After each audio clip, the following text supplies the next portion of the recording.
Hello, everybody, and welcome. This is the apostate prophet. I forgot who I am for a second. But yeah, I was just typing. I just kind of got all confused. Yeah, so here I am, and I'm live with Armin Navabi, my friend Armin. Armin, what's up? Hey, I missed you. I missed talking to you. Me too. It's been a very long time since we last talked. Yeah. Yes. It I has thought been. you probably don't want to talk to me anymore because I'm no longer an atheist. So. Oh no, we were bragging about. Didn't I don't know if me and Susanna were bragging about how we are different from other people who are shaming you because we like to because one of the attributes of a cult is that the exit is difficult, and anybody who wants to leave a group, you shame them or you point at them or you try to make it difficult for them to leave, and we don't want to do that. And we appreciate, like, we don't have to agree on everything for us to appreciate each other's activism. So we were like, we're better than other people who are shaming AP. We actually appreciate AP.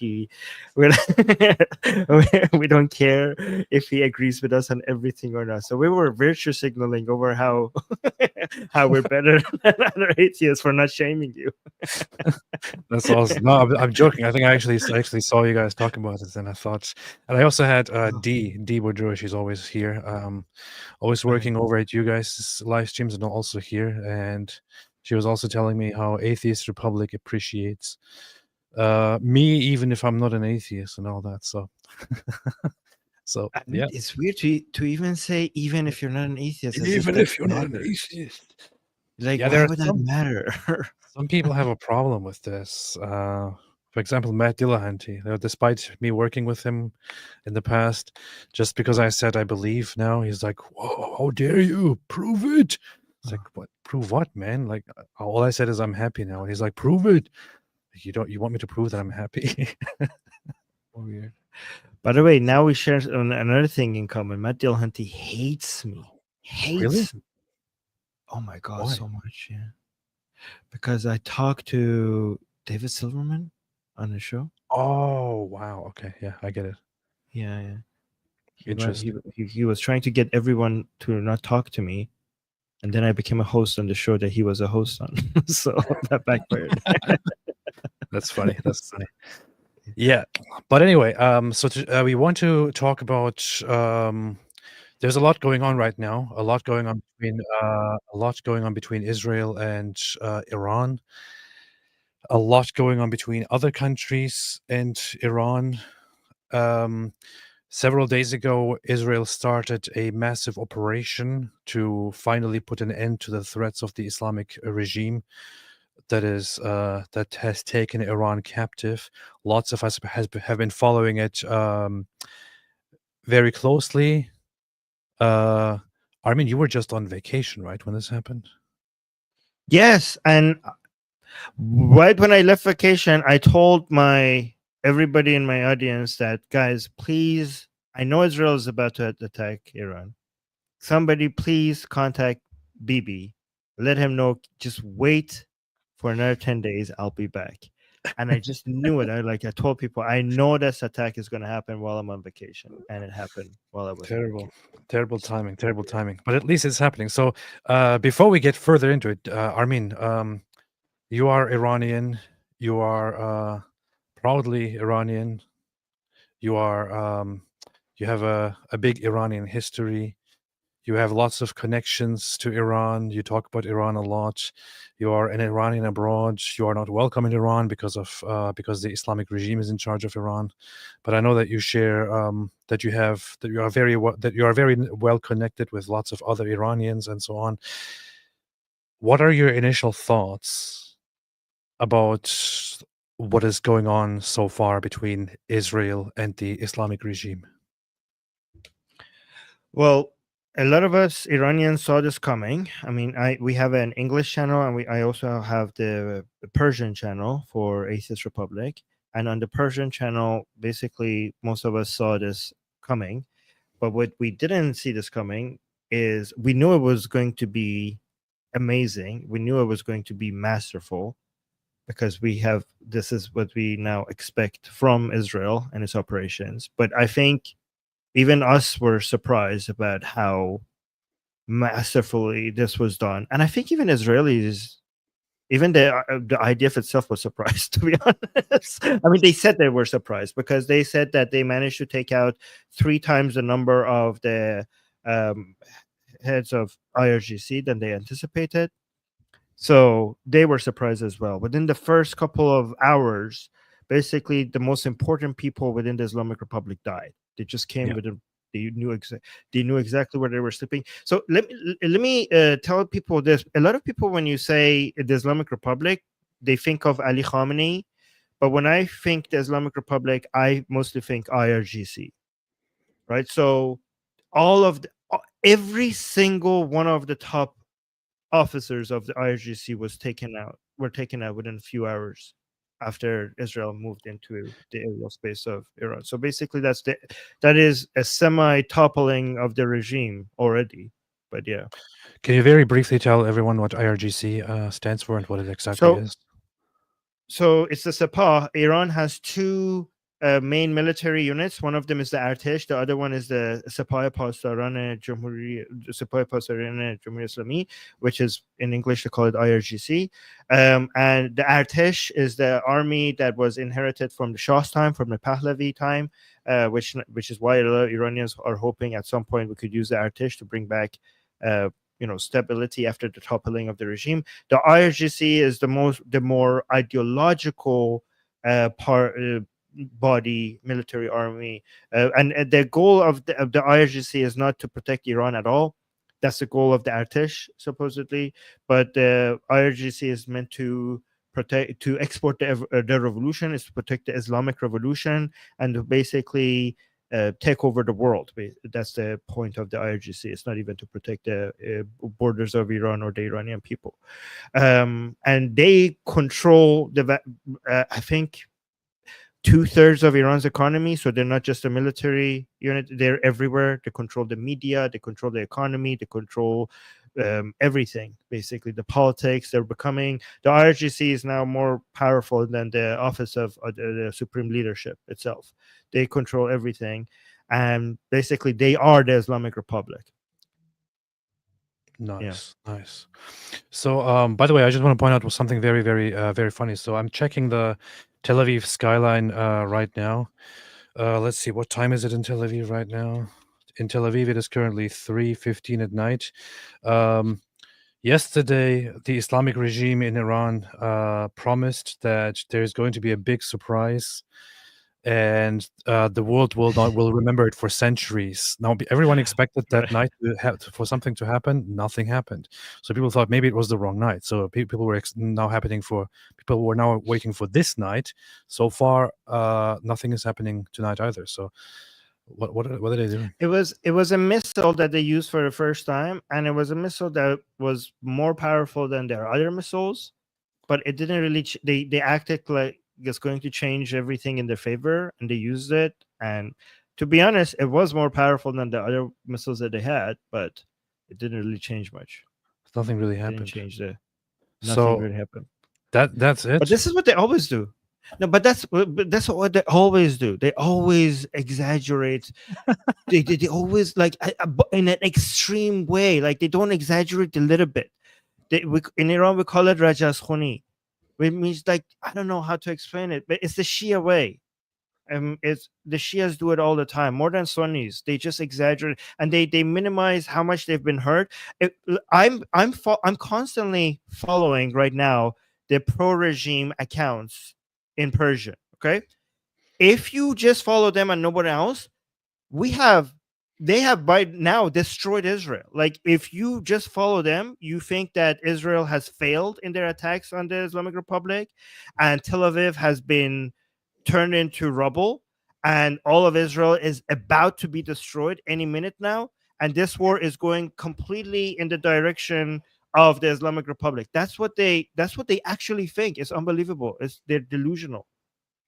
I mean, just looking at the account of Khamenei here, The Zionist regime's malicious attack on our country took place at a time when Iranian officials were indirectly engaged in negotiations with the U.S. side. There was no indication on the part of Iran that signaled a military move. Dude, we literally have the video. Literally have a video from last month where he gets together and he's dismissively talking about how the US is in no position to say anything, and then he encourages once again his followers in the audience to shout like zombies, death to America, death to England, death to Israel, and that Iran will do whatever they want to do, and so on. So clearly no intention to actually get anywhere with negotiations. Clearly, once again, destructive language. And then they say the harm the US will suffer will definitely be irreparable if they enter this conflict militarily. Shut up, man. Nothing is going to happen. It was already suspected that the US was involved. Have you seen? Do you know that Monty Python part where you keep cutting the guy's legs and he says like it's nothing but a scratch? Yes. Like we're going to defeat you. That's basically what's happening. That's the Shia way, basically. Here, the Zionist enemy has made a grave mistake and committed a serious crime, and it must be punished. Nothing is going to happen, man. Nobody believes you. Nobody believes you, man. I bet you they're going to say that until like the very last minute. I mean, even after the regime falls, these people are going to be like, any minute now, we're going to destroy the Zionist state forever. Like they're never going to quit being this delusional until they're dead. What the hell is this? Look, they're using AI now. Look at that. They're using AI because this help from Allah. Just because they can't do anything, they're now posting about help from Allah. You know. Yeah. Only you will help only from Allah only if you make AI. AI flaws. We must give a strong response. A lot of Shias are now making AI videos about what they think is going to happen any day now, and that's the only way they could see their dreams coming true, with AI videos and AI images. It's so ridiculous, man. So ridiculous. I feel like at this point, if we have confirmed, like if I don't know who's posting these ridiculous things, but it's just ridiculous nonsense. I mean, it's not him sitting there and tweeting this, obviously, but I feel like if we had like no, if but we he actually said those things. Oh yeah, he said so. What the person that is the admin of this account, what they do is when he makes a speech, they go take parts of it and they turn it into tweets. So these are things he actually said. Well. What a dummy. What a dummy. Then life will definitely become bitter for them. Dude, I literally have the skyline of Tel Aviv right here. Look. It still looks the same. This is live right now from Tel Aviv. Nothing is happening. You know the number of people who died in Israel, every single one of them is a tragedy. Yeah. But the number is much lower than what Israel itself anticipated. They were ready for a lot more casualties. Yes, there was a report. I mentioned this yesterday as well. So there was a report. The military, before they launched the operation, made an assessment, and according to the assessment, in the worst case, there would be the number of casualties, or the number of deaths of Israelis in the worst case could reach between 800 and 4,000 or something like that. But they said they decided even if it gets that bad, the future could be much worse if we don't act right now. So they decided to act, but this was like one of the worst case expectations. But they did expect more damage. They did expect more casualties and all that. So far, Iran is doing much, much worse than Israel thought they would. So the Islamic regime is doing a horribly poor job right now at fighting back. Well, because one thing that happened was Israel somehow managed to send some false information to the officials within the Islamic Republic, thinking that they're intercepting messages by Israelis, and they managed to somehow get all of the people responsible for the rockets. Basically, they have like I don't know how to translate that to English, but all the people responsible for that unit to meet with each other in one place, and basically they blew up that place. And everybody responsible for all the main people responsible for controlling the missiles were basically dead all together. So you can't even find somebody to replace them. That's why it was so difficult for the regime to come up with a proper response at the beginning, because there was nobody anymore to manage this whole thing. It was that's why, because even if they took one of the head, there were other people who could manage it, but they managed to get them all in one go. Yep, they assassinated and took out some of the most important figures on day one already, and then on day two, they did some really sophisticated action. Like the details, I still want to read about the details later on once more is known. But as far as we know, the Mossad was deeply inside Iran. And Right. was already operating directly inside in the field, watching all the Yeah. significant people, where they are at what times, and also established, I think, operations inside Iran, which they directly launched. Like they had they had an undercover front for where they operated drones from and all that, which they launched really. They had undercover commandos already there who are like basically going and killing, assassinating people while they're running around. They had a drone base set up there in Iran long time before. They also have a lot of people within the regime that are spies. So this is why the regime officials are not talking to each other, because even if they think you're not a spy, they don't know if your help is a spy. So they cannot talk to each other over electronics, because that is being heard by Mossad, but they cannot even meet, because even if they're being careful, they don't know if that other person is being careful, or if that other person, because they know that Mossad has people within the regime at the highest levels. At the highest levels. So some people are saying that Khomeini is in hiding, and nobody knows where Khomeini is except Mossad. So nobody within the Iranian regime knows where Khomeini is, but Mossad, probably the person next to Khomeini right now is Mossad, the guy that he trusts the most. That's how bad the situation is. But everybody is pointing at everybody else as somebody not to be trusted, and that's why it's so hard for them to manage things, because they don't know who is a spy and who's not a spy. So everybody is doubting everybody. They're probably And shivering in fear right now. I mean, they're trembling. But they are the most important figures at the head of the IRGC. They died on day one. The regime people, they died. I mean, I would be a little bit concerned if I was part of the Islamic regime right now. You know. which is so good, because these are the people who brought so much fear and anxiety upon the Iranian people. These Yeah. are the people who made the Iranian people constantly fear for their lives, constantly witness their death of their loved ones, and now they're getting the taste of their own medicine. And they're getting this from Israel, something that the Iranian people could not ever dream of doing this themselves. That's why so many Iranians are thankful to Israel, because never in 1,000 years Iranians, like, even if they did protests, they showed up in millions in the streets, they wouldn't be able to do this. I mean, they tried they tried, they were brave, they tried so hard, and they never managed to be able to do anything remotely close to this. Only Israel was able to do this for them. Yeah. Yeah. Yeah. So I mean, you have messages, I believe, from Iranians and Right. and also Israelis, I believe, that Yes. we want to talk about, right? I know that you showed some of those videos earlier when you went live on your channel, but we want to talk about them. We want to amplify them because we want to build bridges. We want to tackle some of the misconceptions that are online that people are talking about. We want to fight and tackle this whole idea that Israel is somehow fighting against the Iranian people. And we want to point out the appreciation that the Iranian people actually have for what is happening to the Islamic regime. So, do you want to go ahead and start talking about those and playing those clips?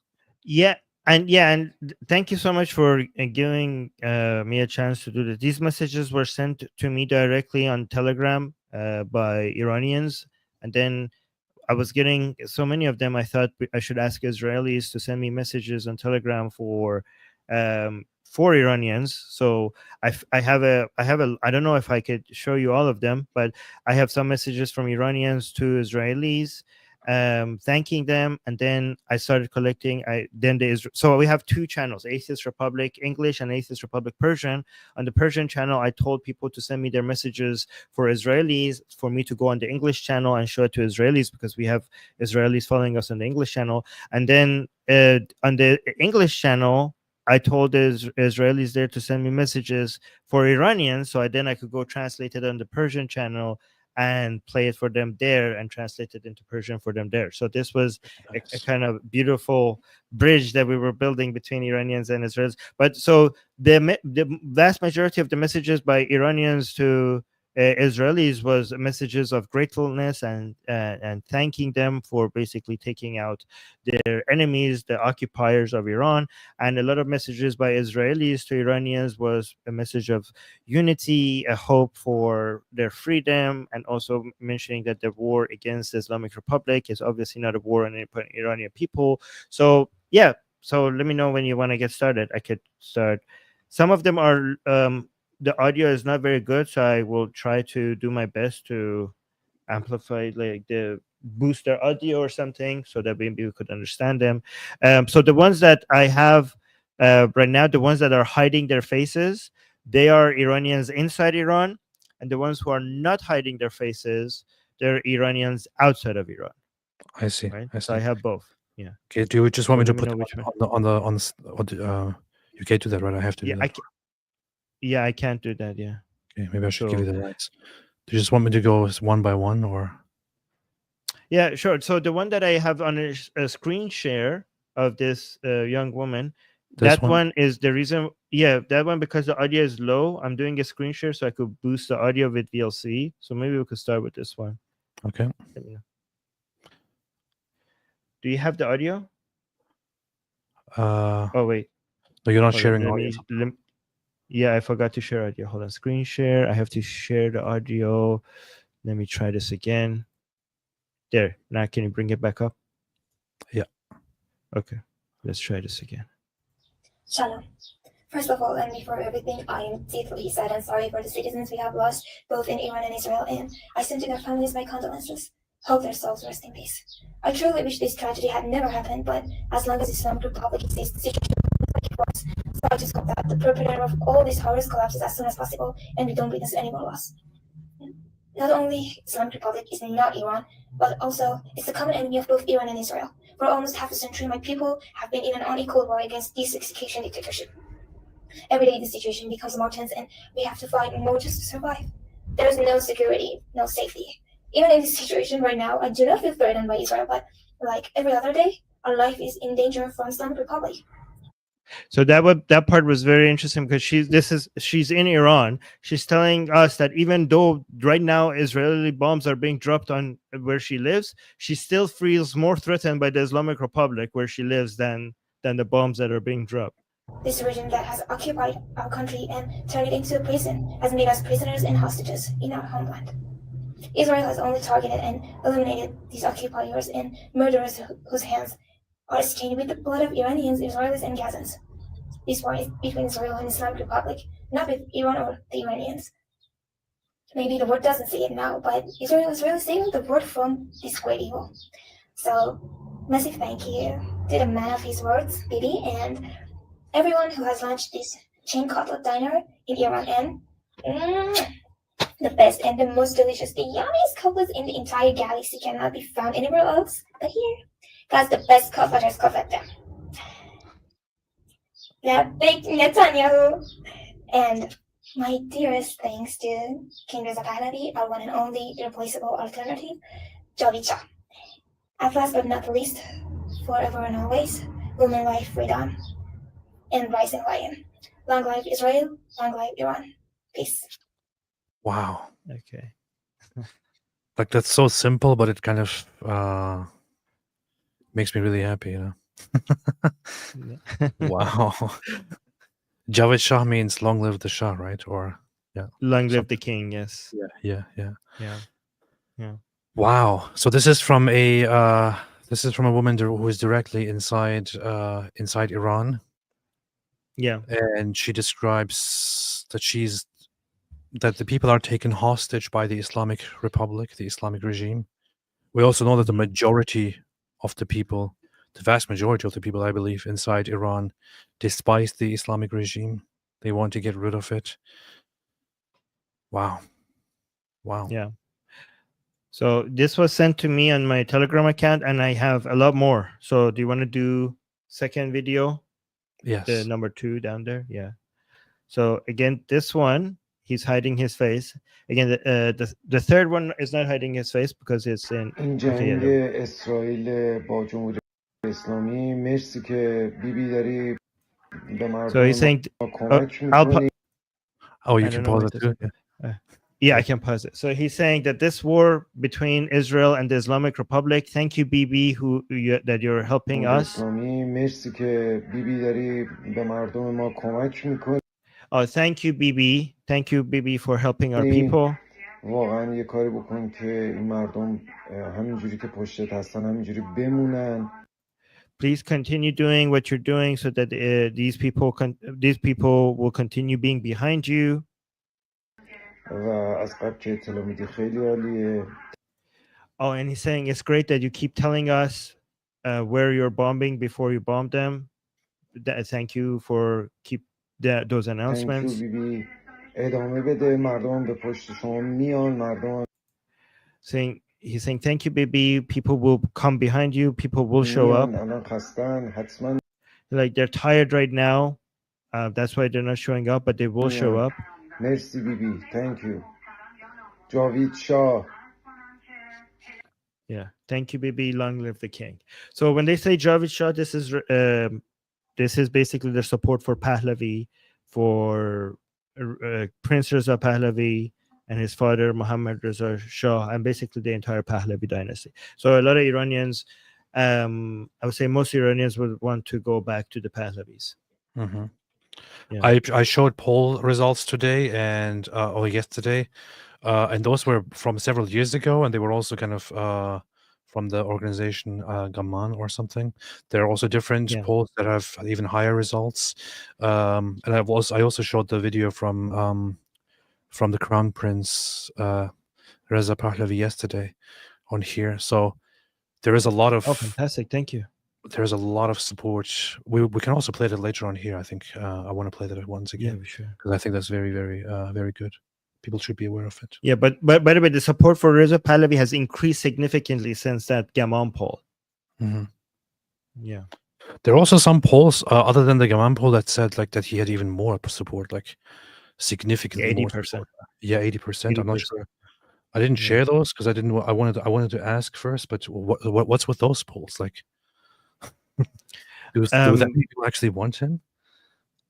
Yeah, I think. I mean, I forgot where it was. There was a reputable place that shared the 80% number. I forgot where it was, but there was a really reputable publication. It's not hard for me to believe that it's 80%. Nice. Yeah. Nice. Wow. All right. What do you think about Go this? to the third one. Oh, let's do that. But Recording for the Atheist Republic channel. Oh, hold on. Let me pause it. Go to the beginning. What were you going to ask me a question? Yeah, I was gonna. So Goldie just shared something. By the way, I asked her to join us. She said she's not available tonight, but she will be happy to join me tomorrow live. So you are also invited, Armin, if you want to join that conversation. We can have a conversation. Yeah, I would love to. She does. That would be amazing. She's doing an awesome job. But she just shared this. The Imperial Air Force Pilots Association of Iran is urging the Artesh Iranian military to defect from the terrorist Islamic Republic and join the people. Pilot Colonel Mustafa Babayan conveys their message. Have you seen this? Yeah, I saw this. But is he? I think is he outside of Iran? I don't know. با درود به شما و درود به ملت غیور ایران. اعضای انجمن خلبانان نیروی هوایی شاهنشاهی ایران همبستگی کامل خود را با پیام اخیر شاهزاده رضا پهلوی اعلام می‌داریم. پیام ایشان خطاب به نیروهای مسلح برای پیوستن به مردم ایران در مبارزه‌ای بر حقشان علیه رژیم سرکوبگر جمهوری اسلامی است. پیامی است برخواسته از میهن دوستی شرافت و دفاع از ایران عزیز من. ما که روزی در کنار شما لباس خدمت به وطن را به تن کرده بودیم، خوب می‌دانیم که این لباس تنها یک یونیفرم نیست، بلکه مسئولیتی سنگین و مقدس در برابر مردم، نه در خدمت به رژیم ویرانگر. پیام شاهزاده رضا پهلوی فراخوانی برای شورش نیست، بلکه دعوتی است برای ایستادگی در سمت تاریخ و در کنار مردم برای آینده آزاد، مستقل و دموکراتیک. ما به عنوان برادران شما نگران حال آینده ایران و شما و خانواده هاتون هستیم. مردم ایران خانواده شما هستند و اکنون چشم امیدشان به شجاعت، وفاداری و انتخاب شماست. اکنون زمان آن فرا رسیده است که مأموریت واقعی یک سرباز را بیاندیشید و از ملت ایران دفاع کنید. Wow. So this is the Artesh. Remember that we have the IRGC and the Artesh.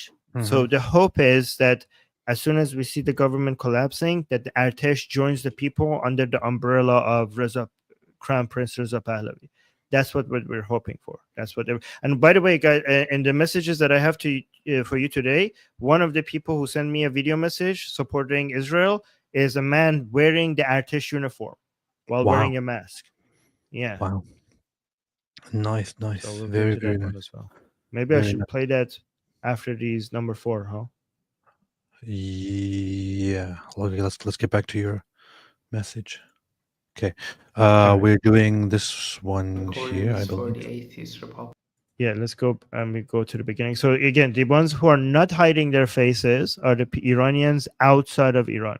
And he's speaking English, so I don't need to translate. So let's listen to this. Hey everyone, I'm recording this for the Atheist Republic channel. My name is Amir Hossein. I'm an Iranian. Recently, the Israeli military has conducted a military operation inside Iran, assassinating key IRGC officials and destroying nuclear facilities of the Islamic Republic. As an Iranian, I support this. Thank you, Israel. The people of Iran do not support the Islamic regime. We want a secular, free Iran. We support Israel assassinating IRGC officials and destroying the Islamic Republic. The people of Iran stand with Israel, and we want Israel to stand with us. We hope to achieve this goal under the leadership of Prince Reza Pahlavi. Thank you all. Nice. Yeah. So by the way, number 30 that I just uploaded, that's the guy with the Artesh uniform. You see that down there? Oh, yeah. By the way, this guy is my friend. So the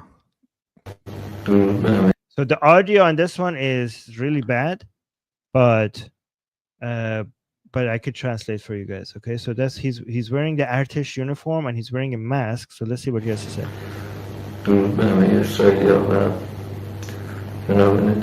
So he's saying salute to all Israelis.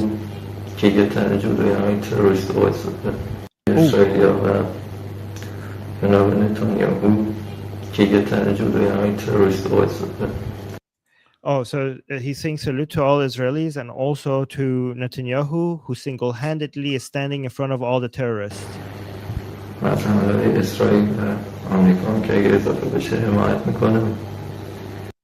And he's also saying, if America joins the fight will be much easier. So he's hoping for that as well.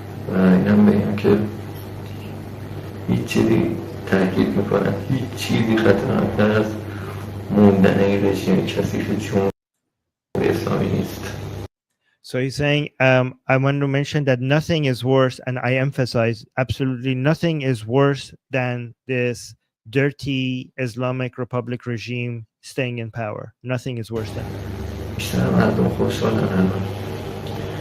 Like most Iranian people, he means, are happy right now. He's saying the only thing that the Islamic Republic has progressed in is in its propaganda, به خاطر همینم 40 سال دوام آورده. and that's the only reason why it has survived for 40 years. یه سری از سلبریتی ها موضوعاش پول میده که بیان بگن نه به جنگ افتادم. The Islamic Republic is right now paying a lot of celebrities in Iran to come and say no to war. Right now, we're seeing some celebrities in Iran coming out with they're posting against the war and saying that he's saying they're being paid by the Islamic Republic. That's true actually. The Islamic Republic sometimes use celebrities in Iran to try to control the masses, and he's saying they're getting paid by. در صورتی که جنگی که منجر به سقوط جمهوری اسلامی بشه چرا نه؟ However, why should we say no to a war that will end in the fall of the Islamic Republic? همچنین فکر می‌کنم که جناب شاهزاده رضا پهلوی میتونه باعث ایجاد اتحاد بین مردم ایران و اسرائیل بشه. He's saying the Prince Reza Pahlavi, if he comes, he could cause the unity between the Iranian people and the Israeli people. و با هم میتونیم یه خاورمیانه‌ای در صلح و امنیت داشته باشیم. And then we could have a peaceful Middle East with everybody. به امید ایران آزاد. And he's hoping for a free Iran. He's saying in hopes of a free Iran. Wow, nice. So yeah, we got a video message from somebody serving in the army in Iran as well. That's very significant. That's very, very significant. So you're wearing army uniform and sending directly a message in support of Israel doing this and bombing the Islamic regime.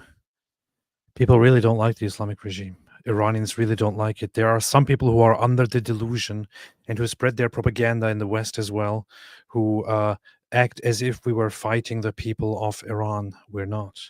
There are people who think that the Iranian government is for the Iranian people.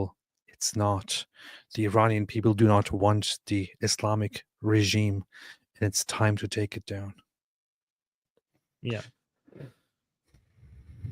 Okay. I'm recording. Okay, this one. This is also in Iranian outside of Iran, and he speaks good English, so I don't need to translate.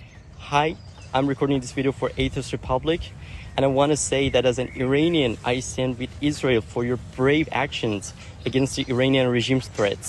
Thank you, Prime Minister Netanyahu, for taking action that benefits both Israelis and Iranians. Now is the time to stand on the right side of history for the destruction of our common enemy.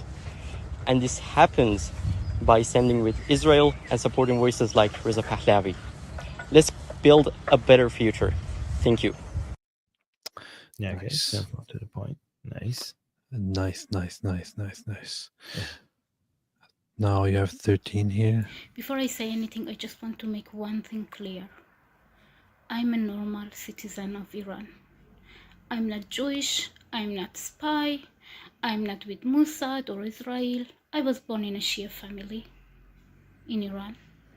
And I want to say something that might sound crazy to some people, but I want to say thank you to Israel, to the regime, to the country that have invaded my country, Iran. Because this isn't a war against Iranian people. This is a war against Islamic regime that we are in war with it for so many years. And we couldn't do anything. Not even one thing that Israel did in this couple of days. And we lost so many lives in these years. Of course, this is a war and all of us are scared. But I know that Israel is not going to kill more than 1,500 people in less than 3 days, like Islamic regime did in Aban 6 years ago. Can you pause? We are scared. Yep.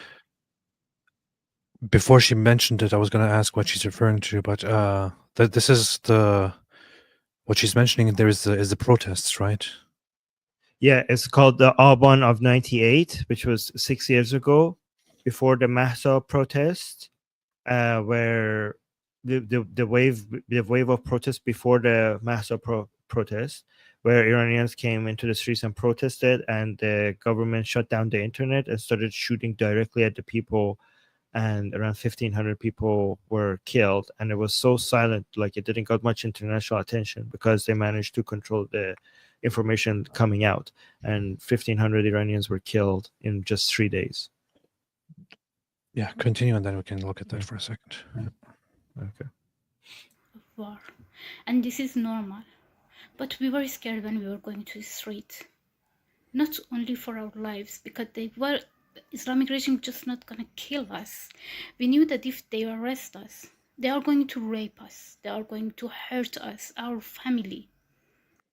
That's actually true, because the Iranian regime realized that so many of these protesters are not afraid of dying, but they are afraid of being raped, and they are afraid of their family being threatened. So instead of threatening to kill people, they started using rape as a weapon of war when they arrested these Iranian protesters, and they raped both men and women, by the way, as a way to make sure that other people hear what's happening to the people who get arrested, to use that as a way to discourage protests, because they realize that killing them is not scary enough. And also threatening their families is also another more effective way to threaten people against protesting, more than actually threatening them of dying. Right. Gonna kill us. We knew that if they arrest us, they are going to rape us. They are going to hurt us, our family, and they are going to abuse our love to our family, to make us do something that we didn't want to make us say something that we didn't believe to. A couple of minutes ago, Israel exploded national TV of Islamic regime, their propaganda machine, and I'm so happy with it. I just have one more request. Please cut the head of the snake. We'll take care of the rest. She's talking about Khomeini. She's like, please kill Khomeini. That's what she means. I wonder what would happen if Khomeini was taken out. You know, I mean, Trump says we know exactly where he is, and he can be killed, but we choose not to do it. I'm not sure how much he's serious, how much he's bluffing, but it could be totally true. But what do you think would happen if they actually took Khomeini out? I think that would be the end of the Islamic Republic. I think that's the only glue that is holding everything right now together. The only thing that is, because the IRGC heads are all taken out. I think if you take out Khomeini, two things might happen. It could spark mass protests, because now people could actually believe that this is the end of the regime.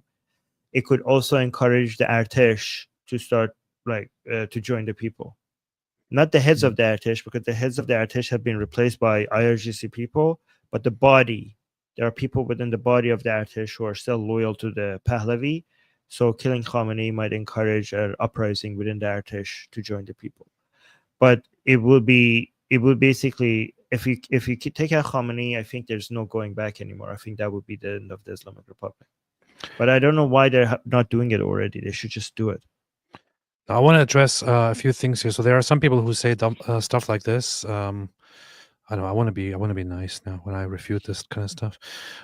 So Dov Doverson says, "What's the track record for success for regime change wars? Iraq fail, Afghanistan fail, Libya fail, Syria fail, and now ruled by a guy who was literally the head of an ISIS-affiliated group. Grow up." Okay, now considering that you said grow up, I'm going to be nasty on you. But you also said, are those countries more or less stable? If they are less stable and far from functioning democracies, what's the point of regime change? I can exchange cholera for plague, but I'm not better off. Dov Doverson, you don't know what you're talking about. That's a bullshit take, because first of all, we have regime. What about Germany? What about Japan? Right? Like, what we have regime change with military actions in Germany and Japan. Those turned out very well. And also, I don't know what like with Iraq. You needed to give it more time. Iraq is for the first decade, it was worse than when Saddam was in power. But right now, if you give it enough time, now Iraq is actually better than when it was under Saddam. So obviously, a decade is not long enough for you to make a judgment on Iraq. I think Iraq is actually now better off right now than it was. Yeah, the first 10 years was horrible, but right now Iraq is better off than it was under Saddam. And also Iran, regime change in Iran, I think is more resembling the Japan and Germany regime change with military action compared than Iraq, Libya, and Syria, because of the thirst for a secular democracy by the Iranian people and the anti-Islam view by the Iranian people.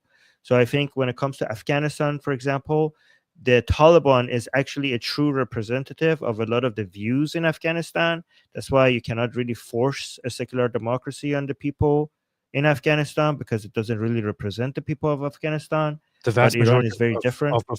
of people in Afghanistan want Sharia law. The vast majority of people in Afghanistan actually want Islamic law to rule over them. I'm sorry to say this, and I wish it wasn't true, but that's just the case. According to the opinion Yeah. polls, the vast majority of the people in Afghanistan always wanted Sharia law and still do. So when the US went in there and started occupying and taking over and forcing Western secular democracy on them, the US was forcing something on them that most people did not want. The people there wanted Sharia law. When we talk about Yeah. Iraq is similarly messed up in in a similar way. Syria is once again similarly messed up. Most people there actually, yes, did want to rise up and did want to overthrow Assad's regime and did want to give power to the Islamists to varying degrees. With Iran, we are not talking about the same thing at all. Iran is a completely different thing. You guys who come here and say this is regime change war, regime change, we can't do the same thing. We are not talking about the same thing. This is not a regime change war. This is a taking out the evil head from those who don't want the head war. The Iranian people do not want Sharia law. The Iranian people do not want to be ruled by Islamists. The Iranian people are vastly against those who are ruling over them. It is a tyranny that we would only help them take out. The Iranians will not replace it with a civil war. Iranians will not replace it with another Islamic regime. They will replace it with their own will. This was not the case in Iraq. It was not the case in Afghanistan. You're confusing things. Also, in this case, we would not have the US jump in and forcibly occupy them for years and control every single street and all that. It wouldn't be like Afghanistan or Iraq at all. It is rather about taking down or taking out the snake and then handing power over to the people. That's it. These idiots who are against all forms of regime change, if they wanted to be consistent, they should be also against the allies who fought against Nazi Germany. Well, they probably are. And causing a regime. to be honest. So, you're right. Actually, never mind. Yeah, you're right. So I would be careful about that. So I want to quickly address this thing that we just talked about. So the Iranian protests in 2019 and 2020. Bloody Aban. You have these protests, Bloody November, Bloody Aban. So these were protests which were all about caused by increase in fuel goals, social and economic stability, prosecution of corrupt government officials, removal of Ali Khamenei, regime change, and removal of the Islamic Republic of Iran. These were the people of Iran standing up and protesting against the regime.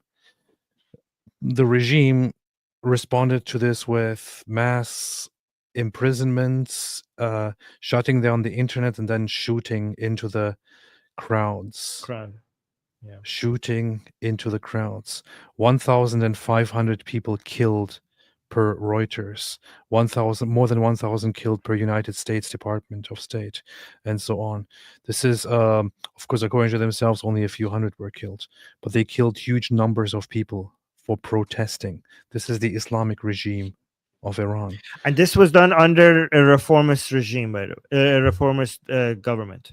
Yeah. Because a lot of Westerners think like, oh, they're the hardliners and the reformers, and the reformers are the good ones, and the hardliners are the bad ones.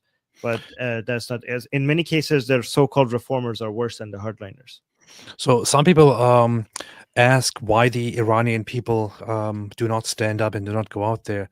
We have to take into consideration that that the Islamic regime, the Islamic Republic, made sure to cause fear, to inflict fear Mhm.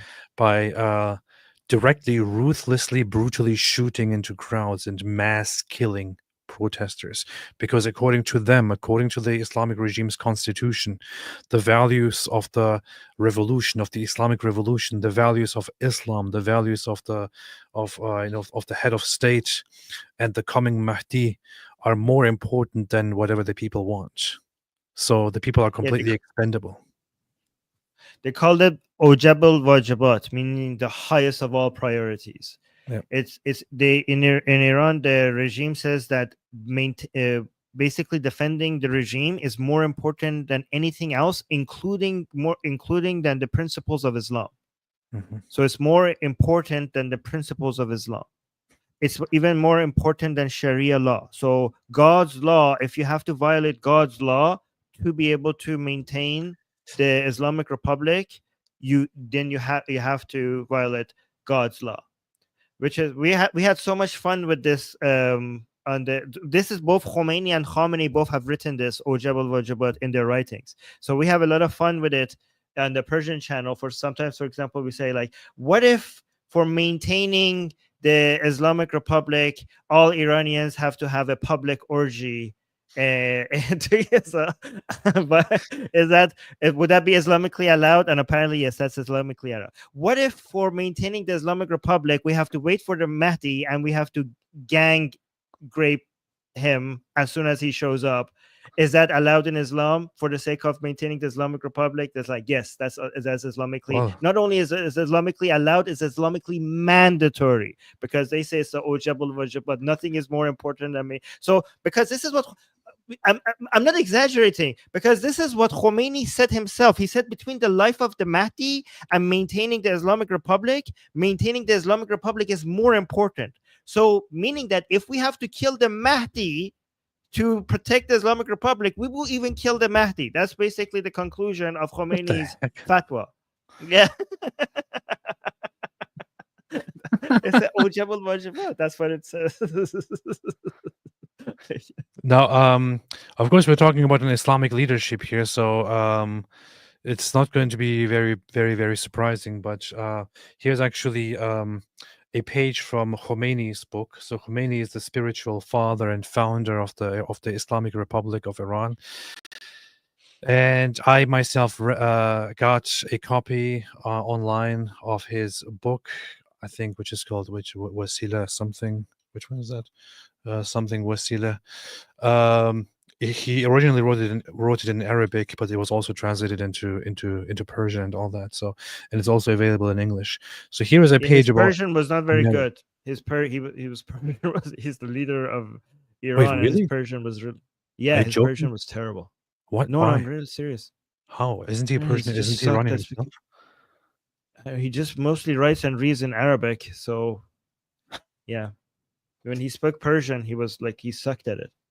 So anyway, here's what he wrote in his book about morality, marriage. This is Khomeini, the founder of the leader of the Islamic Revolution and the founder of the Islamic Republic of Iran. Intercourse with a woman is not allowed unless she attains the age of 9 years, regardless whether the marriage is permanent or temporary. There is, however, no objection in other enjoyments like touching lasciviously, hugging, and rubbing the thighs, even with a suckling infant. So, do you know what rubbing your thighs means? Yep. Okay. Do you want to explain it to your audience, or would that be too disgusting? I don't want to explain it. I leave it up to your. Yeah. I don't even want to leave it up to your imagination. I mean, I don't know what I'm saying here. Yeah. If a person has had intercourse with a girl before she has attained the age of 9 years, but it has not resulted in ifda, he shall not be subjected to any punishment. Ifda is wait, is that if there's which one is it again? Is that if there's harm or if there is actual intercourse, whatever. Except that he shall be considered to have committed a sin if his intercourse has resulted in ifta, so that the urinal. Okay, here. Oh gosh, yeah. This is what ifta means. So that the urinal and menstrual, or the menstrual and fecal passages have become one, she shall be rendered perpetually prohibited to him, though, according to the more cautious opinion, it shall be so in the latter case. So, if a man marries a little infant and takes her to bed while the girl is still a little infant and suckling, and he just tries to relieve himself sexually through that infant by rubbing her, but then accidentally permanently damages her by breaking her, as described here, then this would be he would have committed a sin and would be liable. But until that point, he can of course do with her whatever he wants. This is the morality of Khomeini. Right. So basically, this is the leader of the Islamic Republic, the founder of the Islamic Republic, was telling everybody that you could have sexual relationships with girls as young as 0. Yeah. Right. As long as so as long as 5 hours old, as long as it's not as long as that sexual interaction with her is not intercourse, you should wait for the intercourse until she's 9. But you could do all sorts of other sexual things with them, as even if they're babies. This is the founder of the Islamic Republic, and this was published by there are books today that are being published by the Islamic Republic with the stamp of the government on it, with these things written on it, attributed to Khomeini. Like, the government is not even denying any of this. So it's crazy that we have this on record, and there are still some people who support this man. This is the book Tahrir al-Wasila by Ayatollah Khomeini, written as a commentary. Tahrir al-Wasila, clarification of the means of salvation. So this is Islamic ethics. Very, very funny. Islamic ethics that is written by him to clarify matters of morality. And then he also says, by the way, even in that case, even if you have like a little girl that was just born, just came out of the womb, but you're like declared married to that little girl or that little infant, and you just sexually relieved yourself with her and thereby permanently damaged her, even in that case, she shall not cease to be your wife. So if the husband performs intercourse with his wife after she has completed 9 years of age and it results in ifta, she shall neither be rendered unlawful to him, nor shall he be required to pay her. According to a more cautious opinion, he shall be bound to maintain her as long as she's alive, though according to the stronger opinion, he's not bound to do so. So this is the, I know, very, very wonderful topic here, but this is literally the founder of the Islamic Republic that we are dealing with right now. This is the leader that these that the members of the Islamic Republic, that the loving leaders of the Islamic Republic admire as their spiritual father, their spiritual leader. They have his photos. They love him. They love this guy. They still follow in his footsteps. They do as he says, or as he said. He's dead now. But nowadays, his successor, Khamenei, is still very much walking in his footsteps. This is a sick, disgusting, messed up, horrible, inhuman, barbaric, inbred regime that needs to be removed. It seems like it's happening right now. I hope so. Yeah, but by the way, guys, I hope I'm an everybody in the chat Iranian citizen. Oh, sorry. I hope everybody in the chat understands that if the Islamic Republic falls, that is the greatest blow to Islamism ever. Like, Yep. because the Islamic Republic is the source of many other like when it comes to Hamas, Hezbollah, the Houthis, Kataib Hezbollah, Hashd Shabi, Fatimiyun, Zainabiyun, all of these different groups are all around the world. they're all connected to and funded and supported by the Islamic Republic. So the end of the Islamic Republic will be the end of all of these. So this would be, Israel is basically doing the whole world a favor by, going for the head of the octopus, and all the tentacles will fall once they target the eye directly. So this is amazing that this is happening. But yeah, go. You want to play this one? Let's play this one. You can. So, okay.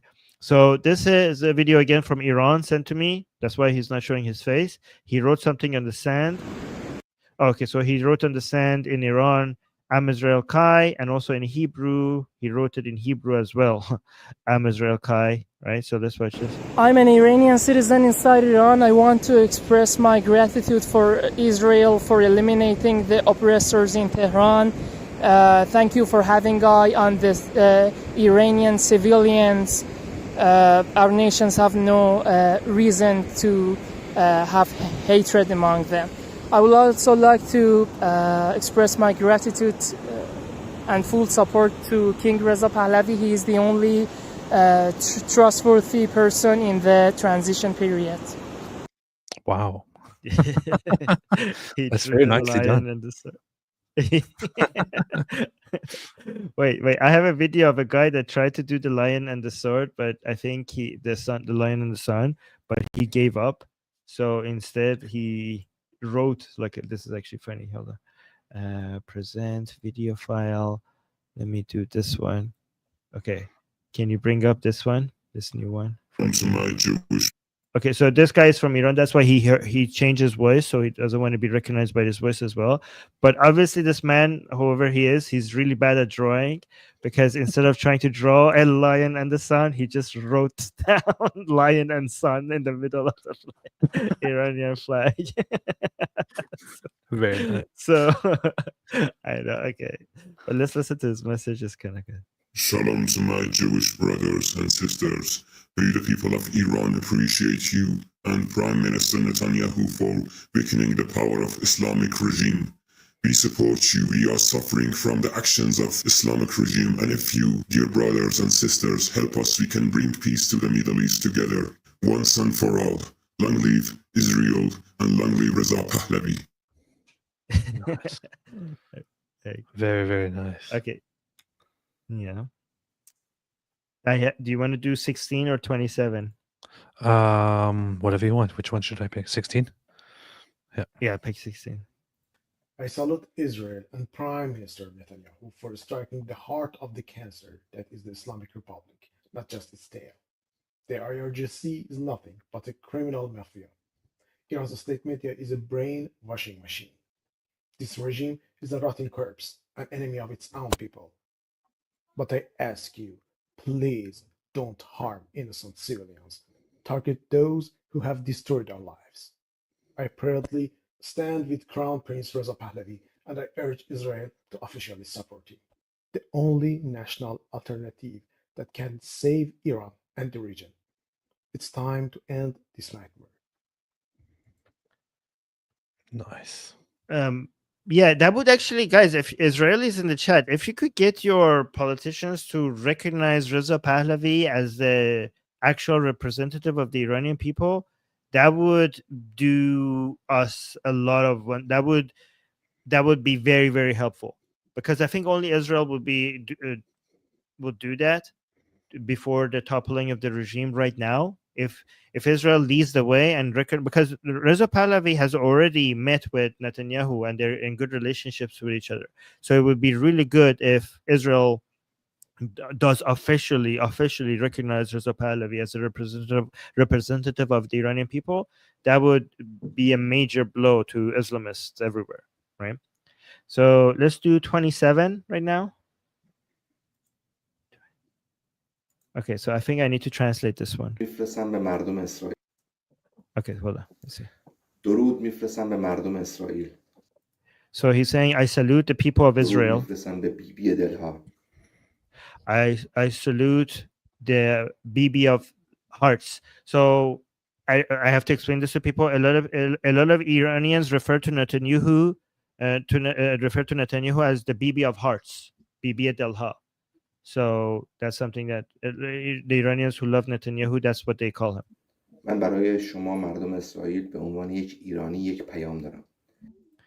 He's saying, I as an Iranian person have a message for you Israelis. من ایرانی از حمله هایی که اسرائیل به جمهوری اسلامی، نه به ایران، به جمهوری اسلامی میکنه خوشحالم. He's saying, me as an Iranian, I am very happy for the attacks that Israel is doing against the Islamic Republic. Against the Islamic Republic, not Iran. So he's saying these attacks are not against Iran, these are attacks against the Islamic Republic. هم برای شما خوبه هم برای ما. So he's saying this is good for both us and you. This is good for both of us. It's good for the Iranian people and the Israeli people. یک تهدید بزرگ رو داره حذف میکنه برای شما اسرائیلی ها. So he's saying the Israel's government attacking the Islamic Republic is removing a great threat to the Israeli people. و تهدید بزرگتری رو برای ما ایرانی ها داره حذف. But it's also removing even a greater threat to us Iranian people. بله کشته هایی داده. Saying it's true, we have lost some people, like some civilians, some non-combatants are being killed as well. That's ولی اگر true. جمهوری اسلامی بمونه کشته های خیلی بیشتری خواهد داد. But if the Islamic Republic stays in power, the numbers of victims, the number of people dying would be even much higher. برای ایرانی ها و اسرائیلی ها و مردم دیگر منطقه. Both among Iranians and Israelis and all the other people in the region, we will have more death if the Islamic Republic stays in power. بله زیر ساخت هایی خراب شده و خراب خواهد شد. He's saying yes, it's true. Some infrastructure are being destroyed. It's true that Israel's attack is also damaging some infrastructure. That's true. اما اگر جمهوری اسلامی بماند این زیر ساخت ها بیشتر خراب خواهد شد. However, if the Islamic Republic stays in power, this infrastructure would be damaged even more. و ثروت مردم ایران بیش از پیش به هدر خواهد رفت. And the wealth of the Iranian people would be wasted even much greater than before. اگر جمهوری اسلامی برود ما شاهزاده ای داریم به نام رضا پهلوی. Saying if the Islamic Republic goes away, we have a prince with the name Reza Pahlavi. رضا پهلوی که اگه ایشون تشریف بیارن دست دوستی به اسرائیل خواهند داد. If he comes to power, if he comes back to Iran, we will have friendship with Israel. He will basically take his hand out for friendship between the Iranians and همین الان Israelis. این کارو کردن. They already have done this. I think he's referring to the meeting between Reza Pahlavi and Netanyahu. ما اسرائیلی ها و ما ایرانی ها بهترین دوست ها خواهیم بود. We Iranians and we Israelis will be the best of friends. ما اسرائیلی ها و ما ایرانی ها با هم دیگه خیلی قوی خواهیم بود. We Iranians and we Israelis will be so strong together در منطقه. in this region. و در آخر بیبی Finally. نتانیاهو پرنس رضا پهلوی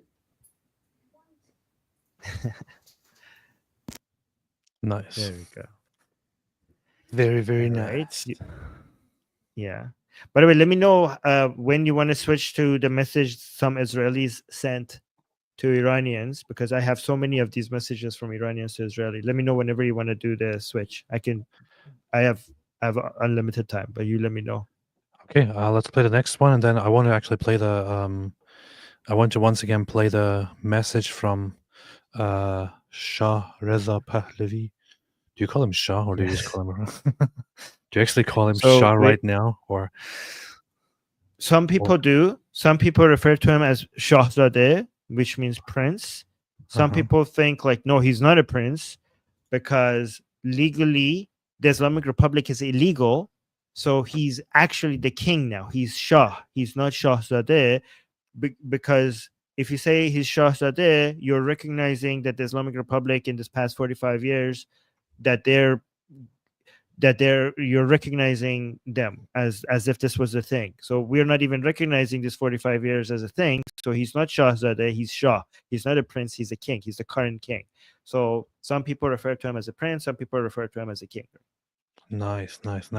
But remind me, what is his own stance on being king? Because I know that he said in the past that he wants to bring democracy and not monarchy to Iran.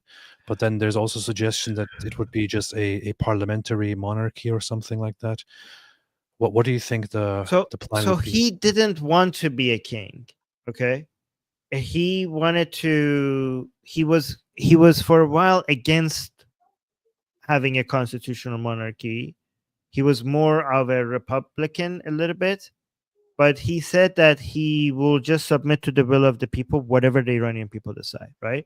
So he, for a while, he was kind of suggesting, because some audio was leaked from him talking to the people around him, and he was complaining that you are forcing me to be a king against my own wishes, and what happens to my rights?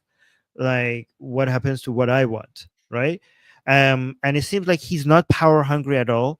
He prefers to, if it was up to him, he really wants to just serve the people from the as a civil servant, from, not within the. He once said, I prefer to work with civil organizations on the ground rather than working with ministers and prime ministers and stuff like that. But regardless of his wishes, he says that he will do what the Iranian people want. And he says whether we become a republic or a constitutional monarchy. And again, a constitutional monarchy is also a form of republic, by the way, right? It basically kind of like, it's not like Saudi Arabia, which is an absolute monarchy. It's more like the UK, Canada, Japan, Sweden, Norway, like a constitutional monarchy, right? And he says whatever we become, we will have a referendum, and the Iranian people will decide the type of the government that they want. And after that, whoever becomes prime minister, president, or the king, that's going to be up for election. So he says he will just submit to the will of the Iranian people in a free and fair election. So that's Very his nice. position right now. I think he should be king. I support him as a king. And if I decide that, I then actually, yeah, go on. No, Sorry. Sarah, he says Armin should be king of Iran. But yeah. Okay, so can I tell you what I want? I want Reza Pahlavi to not become king. I want his daughter. If we become a constitutional monarchy, if the referendum in the referendum the Iranian people decide that they want to, and I bet that the constitutional monarchy form will win, right? If there was elections, right? And if Iran becomes a constitutional monarchy, given that the monarch is supposed to be a symbolic position with not much executive power, I think it would be a waste for Reza Pahlavi to become the king, because he will have basically almost zero executive power. I think his daughter, Noura Pahlavi, should become the queen, so that he's free to become the prime minister. I want Reza Pahlavi to become the prime minister instead of the king, and his daughter Noura Pahlavi to become. And I think that would be very beautiful for us to go from the mullahs to having a queen as the head of the country. I see your point there. Yeah. I see. By the way, if you look at the pictures of Noura Pahlavi, you will also see my point for why it would be amazing if that was our queen. Yeah, I just looked her up. I see it now. I see it now. Yes. So interesting. Very, very, very nice. Very, Right. very nice. Yeah. So here we have her. Here we have her. Yeah, that's I want her to be the monarch, not which is Reza Pahlavi's daughter, so that Reza Pahlavi could just be the prime minister instead. Nice. Yeah. Very nice. All right. So this is what Armin wants for Iran, and so it shall be. Yes. Yeah. That's very impressive. Okay, next clip here. Oh, okay, hold on. Let me pause it, unmute it, go to the beginning, and then after this, maybe we could do some messages from Israelis to Iranians. Yeah. How about that? Yeah. Okay. Thank you, Netanyahu, for taking out the top. Oh, so let me give you a lot of the videos I got were like this. So people uploaded some pictures on their monitor, some pictures that they liked, and this is a landmark in Tehran. People have photoshopped it to put the flags of Israel and the true flag of Iran with the lion and sun there. So the landmark is not Photoshop, but what they put on it is Photoshop, obviously. But this is a favorite image by a lot of Iranians. So he put it on his monitor, and he's talking while recording his monitor because he doesn't want to show his face. Thank you, Netanyahu, for taking out the top generals of the IRGC. The people of Iran are with you. We are your allies, your natural allies, and you know it. You have said it so many times. From Tehran to Tel Aviv, from Shiraz to Haifa, from Isfahan to Urushalim, Iranians stand with you. Thank you very much. We are grateful. The people in Iran right now, when I talk to my friends and family, of course they are scared because it's a war after all, but also they understand and they are happy about the situation. They are grateful. They are grateful for what you're doing. And I just want you to know that it's very poetic if you think about it right now, because Cyrus the Great back in the day freed the Jews from their tyrants, and now the Jews are freeing the Persians, the Iranians, from their tyrants. We really are natural allies, and I can't wait for the day where our people can get together in peace in Middle East and all the neighboring countries. Thank you for everything. Continue what you're doing and help us bring back the Shah of Iran back, King Reza Pahlavi. Together we can make the Middle East peaceful again and get rid of this tyranny once and for all. I find that reference for some reason very beautiful and very emotionally significant. The whole, and I hear and I see so many Israelis and Iranians reference that very often. The Cyrus the Great helped the Jews, and now it's time for the Jews to help the Iranians. Like it's a reference that I hear so often from both sides, especially right now, and it feels there's something very romantic and something very beautiful about it.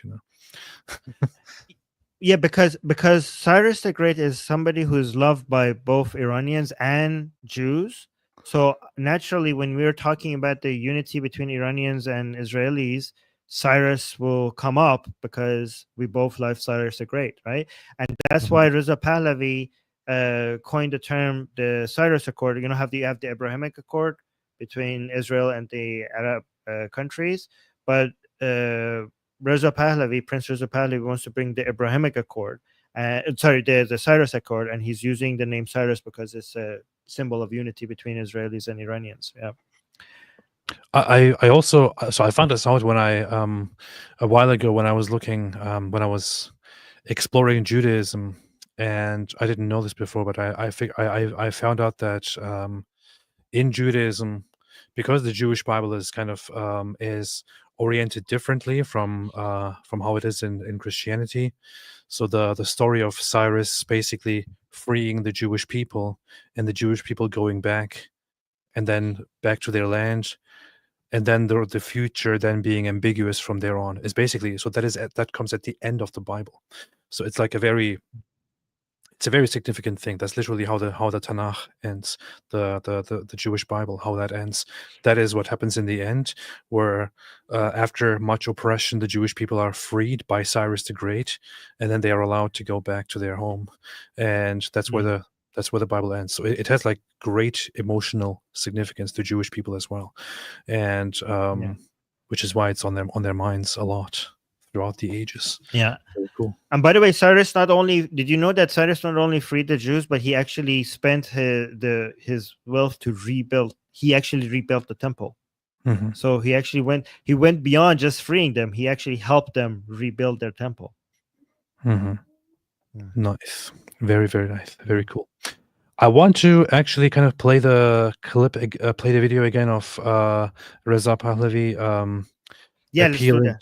to the people of Iran. Before you do that, can I mention to people that I didn't play a lot of the messages from Iran, but I did just play them on Atheist Republic. So if you guys want to see all of them, I played all of them on Atheist Republic. So here Yeah. we just saw a sample of them. So guys, go if you want to see all of the messages from Iran to Israeli people, go to Atheist Republic. And by the way, we're covering all of this over there as well, and we have a unique view of everything over there because I'm in touch with both. I have 2 channels, Atheist Republic Persian and English, and I'm constantly in touch with the Iranian people. So I cover it in a way that a lot of people might not you might not see other places, because I'm Iranian and I'm constantly talking to Iranians, and they're constantly sending me messages, and I'm constantly in their community. We have a Discord community, and I'm doing shows in Persian as well. So if you want to see, because there's a lot of lies being spread right now by Islamists and leftists regarding what's happening. So I will bring you the voice of Iranian people themselves, so you actually get a better understanding, a better picture of what's actually going on in Iran right now. So yeah. Would recommend going and following. I also put the link to Atheist Republic in the description, so you will also find it there. Go and check it out if you want more information. And don't let the name scare you. We are friendly to all anti-Islamists, regardless of whether them being atheists or not. And we're united on our fight against Islam and also wokeism.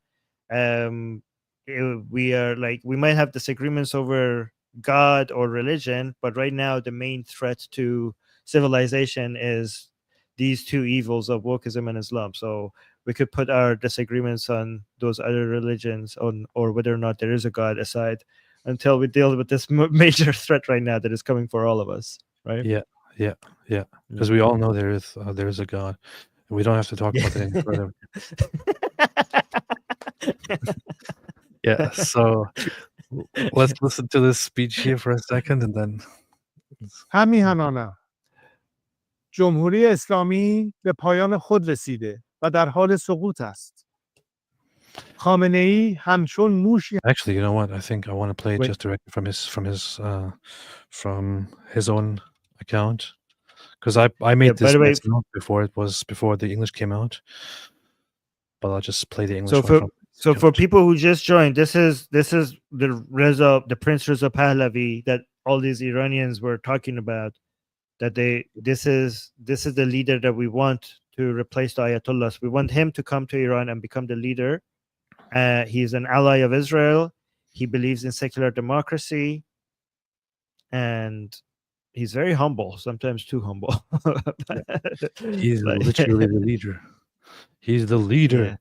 He said the Islamic Republic has come to its end and is collapsing. What has begun is irreversible. The future is bright, and together we will turn the page of history. Now is the time to stand up, the time to reclaim Iran. May I be with you soon.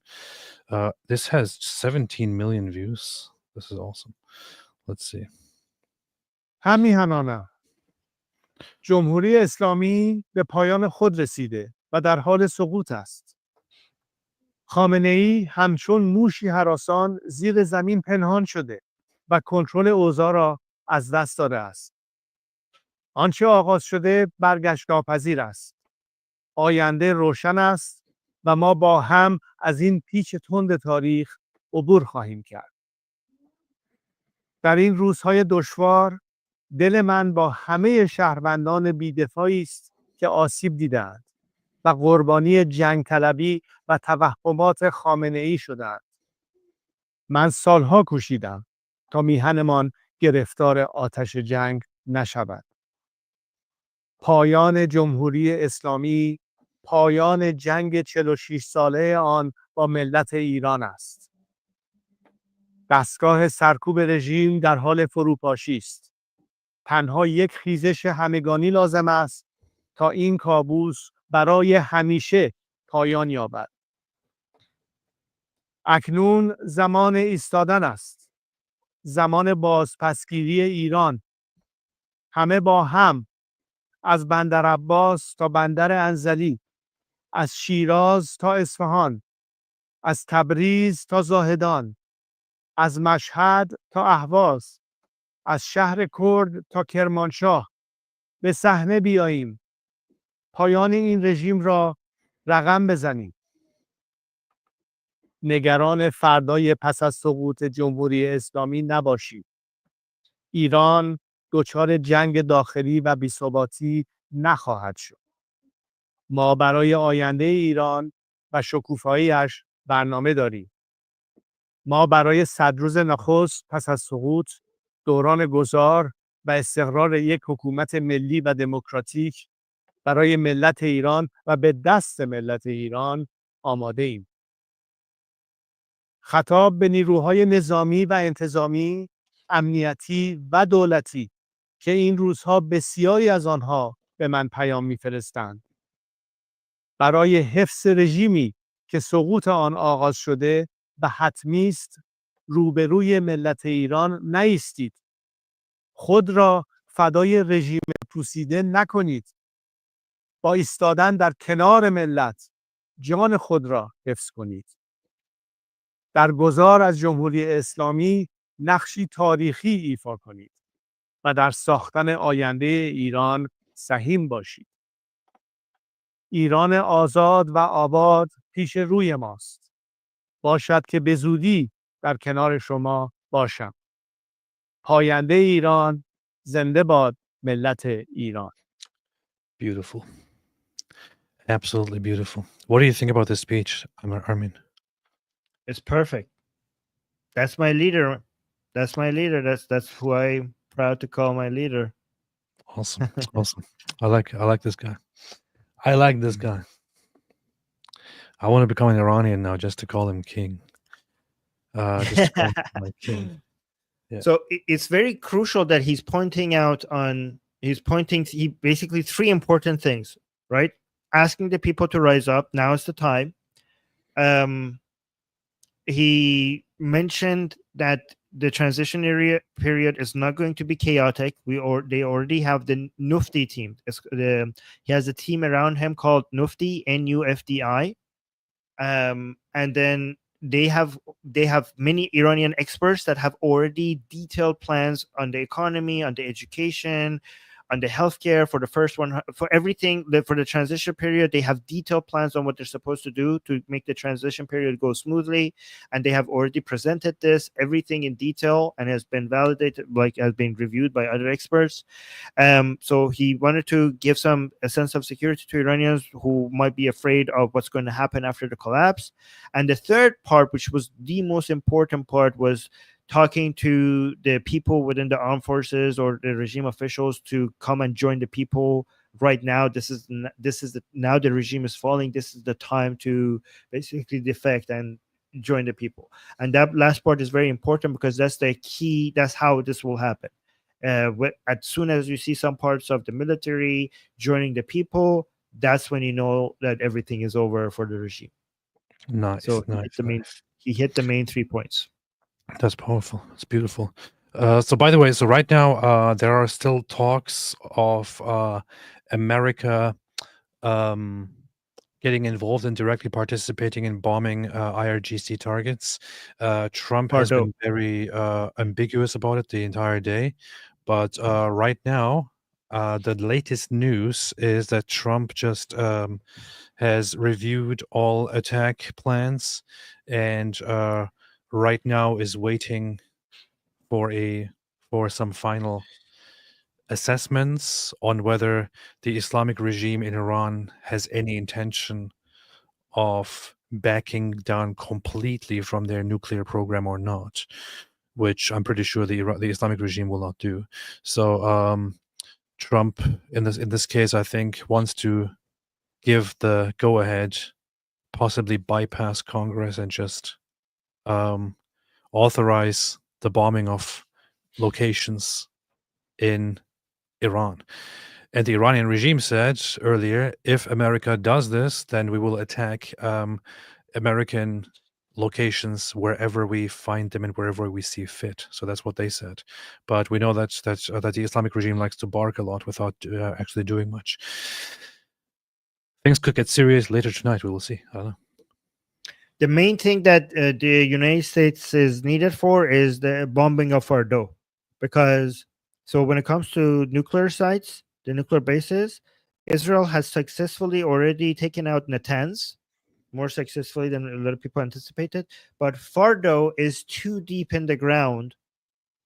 Israel has proven to be able to manage everything right now itself without the help of United States, right? They have already disarmed the regime completely. United States is the work for United States is easy. They have no air defense, they have nothing. It's basically open space for anybody to come and do whatever they want now because of the amazing the actions that the IDF has taken and the Mossad and IDF has taken. That is like basically United States. All the work, all the heavy lifting has already been done by Israel.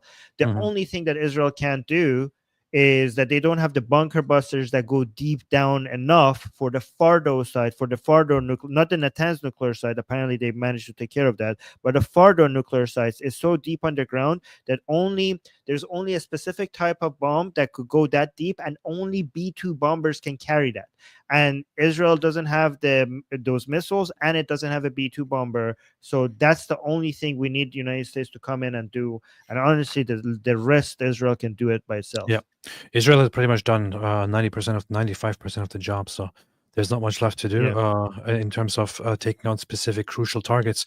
Israel is currently asking America to actually step in and to take care of that part, and Trump doesn't seem to be against it. So earlier this morning, they asked Trump about what he's going to do, and he just was very ambiguous, which is kind of typical of Trump. Facilities. Where's your mindset on that? I can't say that, right?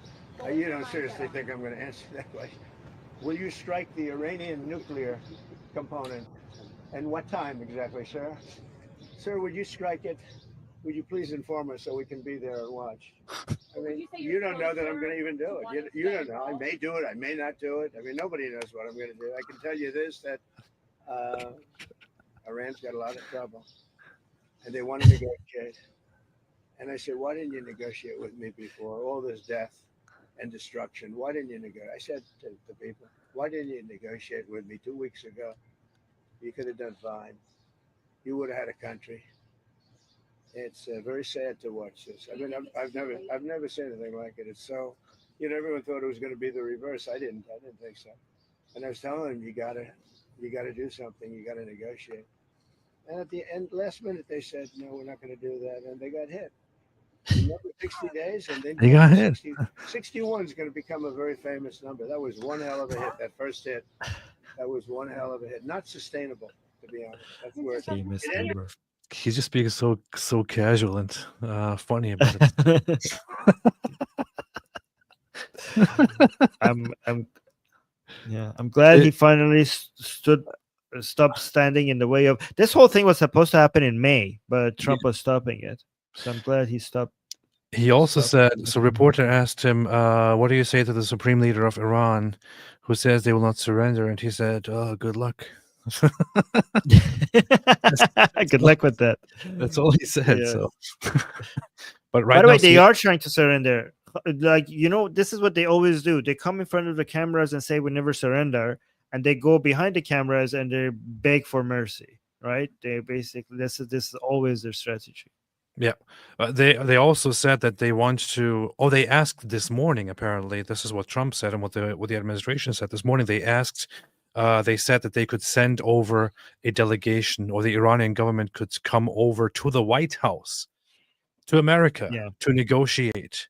And Trump basically said it's too late for that. Yeah, so it's too late. And he also said, well, you can't even come here because there's too many bombs. You can't even fly. I know. He also said, like, all the people negotiating with him are dead. So who am I negotiating with now? Yeah. Let me take a few super chats here before I completely forgot about the super chats. Why is AP late? Did they beat him they beat me in the desert? Armin probably doesn't know what this is, but Jewish Samantha says they beat me in the desert. This is from a clip. Jack Ray, was Muhammad beaten in the desert, or was he just pounded? What is this joke? It's from you probably haven't seen that clip, but it's this guy who wait, it's right here. It's right here. I'm gonna put it right here. This guy who went to Egypt to go to the Gaza border and wanted to open the Rafah gate, but the Egyptian authorities, they wouldn't let him through. They are starving children. I tried to feed these children and they shot at me. For love, for humanity, for Islam, stand with your Islamic peoples. Please stand with your Islamic brothers and sisters. They welcomed me into their heart.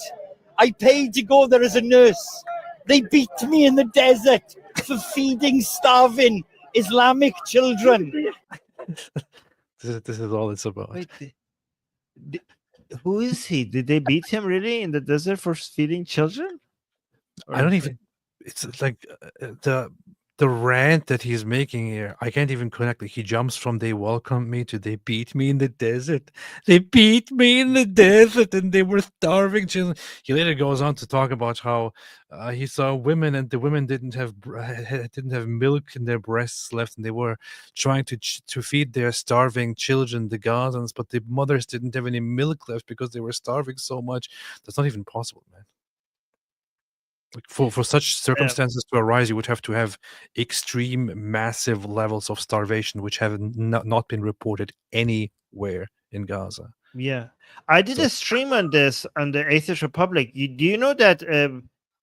I think you guys know that Israel has managed to move more calories per person into a war zone than any other army ever in history.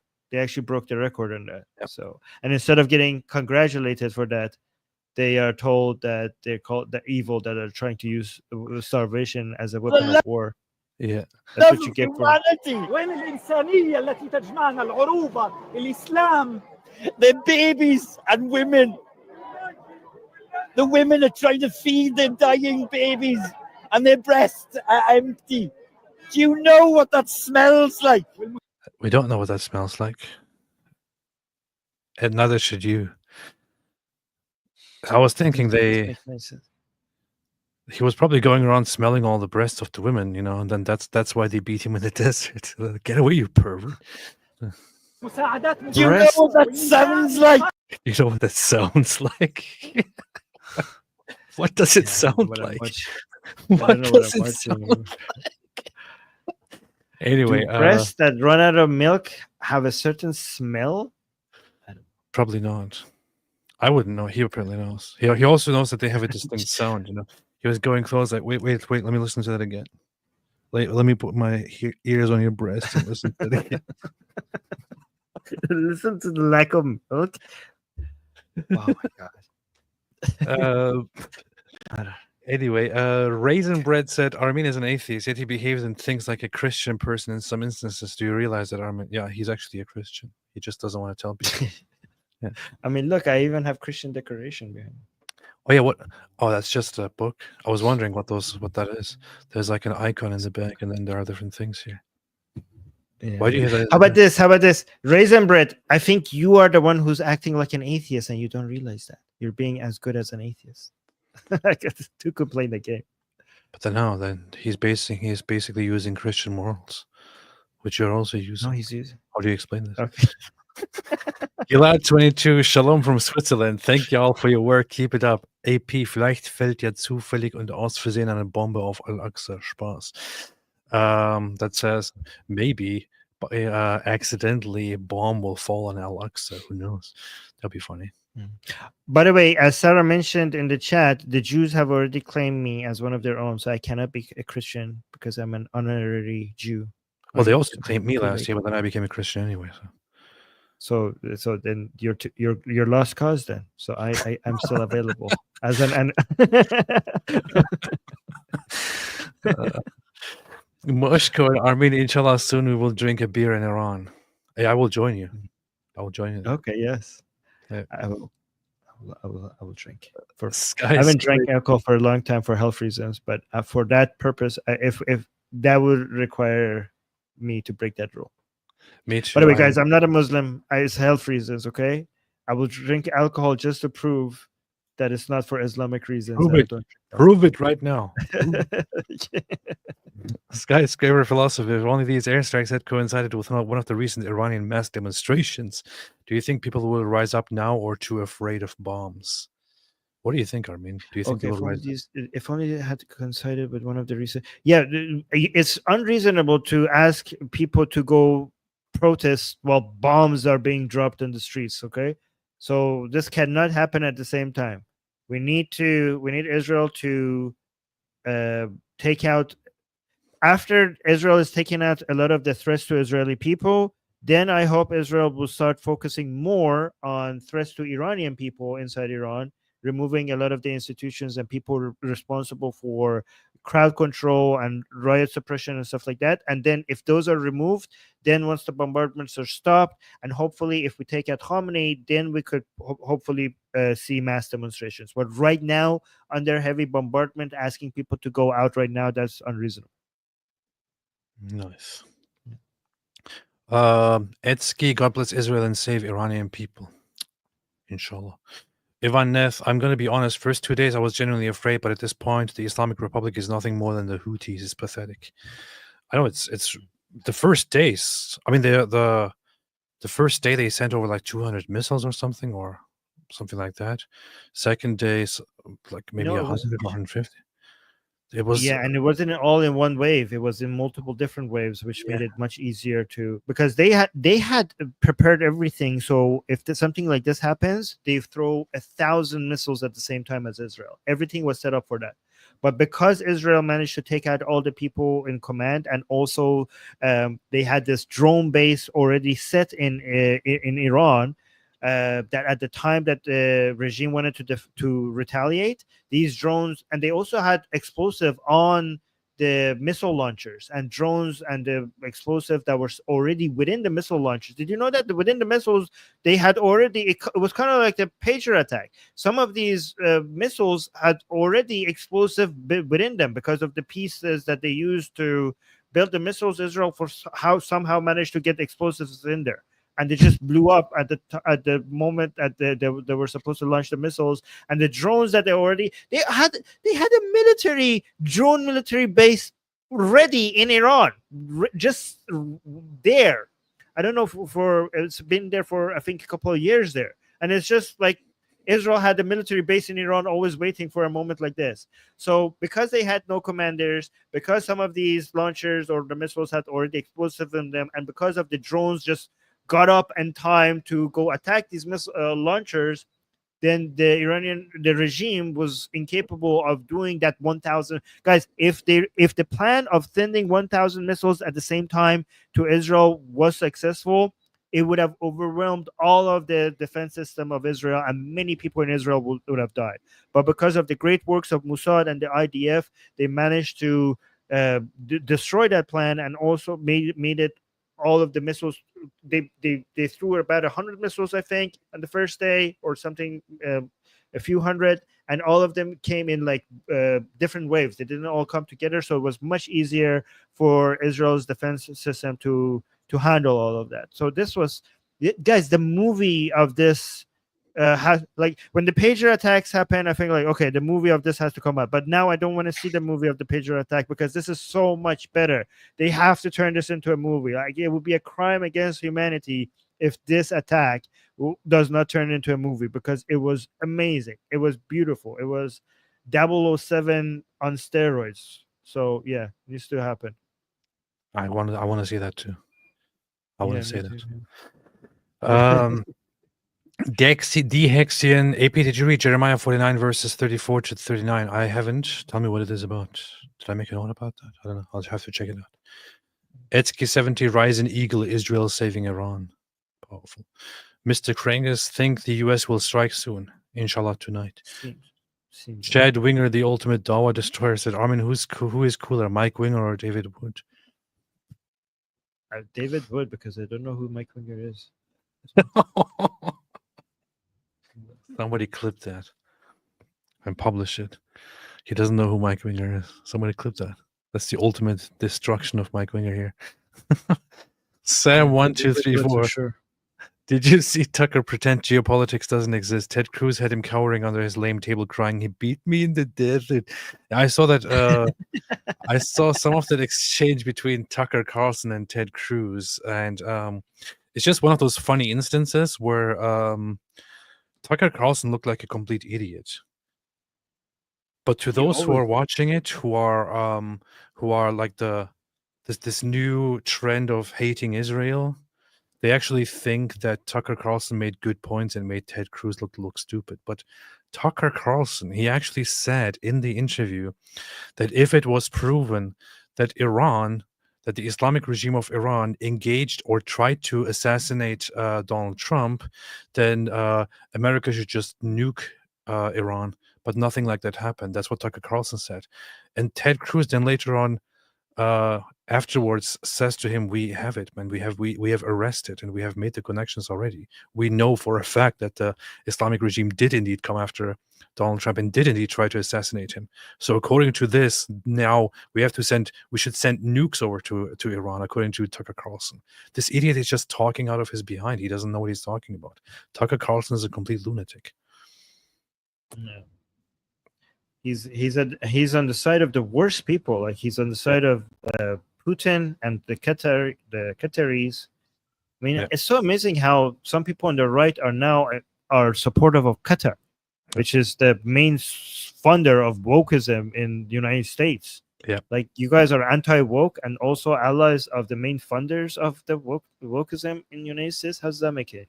Make that make sense? Because a lot of the people, a lot of influencers, a lot of influential people on the right are people who will just go wherever they see opportunity and money.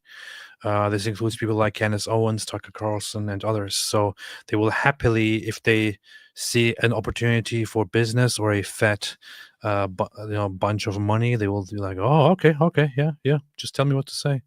This is what Tucker Carlson is doing. We now have documentation out there that Tucker Carlson was paid huge amounts of money to do an interview with Qatari government people and all that. He's on their paycheck. This is just what they do. Yeah. It's easy. But all of that money didn't work. Like the Qataris paid so much money for Trump not to go to war with the regime, and they gave him a plane even. But now all of it, for some reason, none of that worked. So are they going to get their plane back? I wonder. No. Too late.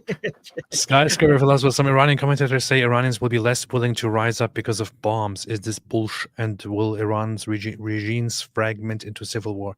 It will not go into civil war. But yeah, so Armin basically just addressed this part as well. Yeah. But I do expect some, it's natural for there to be some chaos at the beginning, because obviously things are going to be chaotic. But whatever, it's not going to be a chaos that is going to be long lasting, and whatever disorder that we see at the beginning is going to be worth it, because the disorder that the Islamic Republic causes around the world is so much greater than the temporary disorder that we're going to see during the transition. Okay. Yep. Pray with me, Armin, says Diamond Encrusted Abdullah. Nice. I don't know why. Diamond. It's G70, Jesus for Iran. Powerful. Asa, free the Iranian people. Iranians are becoming actually more non-religious than any. They're going from Islam to no religion more than anything else. Nice. As long as they go away from Islam. Free the Iranian peoples, Persians, Balochis, Azeris, Kurds, Lurs, Arabs, and Turkmen. No more IRGC, no more. I would suggest them all stick together, but yeah. Yeah. This is why we don't call, by the way, Iran Persia. A lot of people think they're being anti-Islamic by calling Iran Persia, but the name is Iran. Iran is not an Islamic name. Iran is an ancient name. It means the land of Aryans.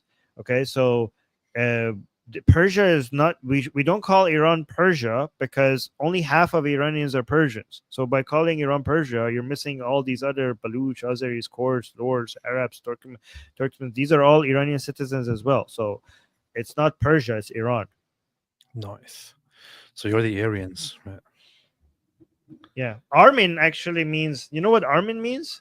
Of course I do, but say it. Armin means the guardian of the land of Aryans. So you are a proud defender of the Aryans people. So Aryan doesn't really mean what you guys like, what a lot of people think. So that Adolf guy, he uses the word Aryan in a different way, but Aryan actually doesn't mean what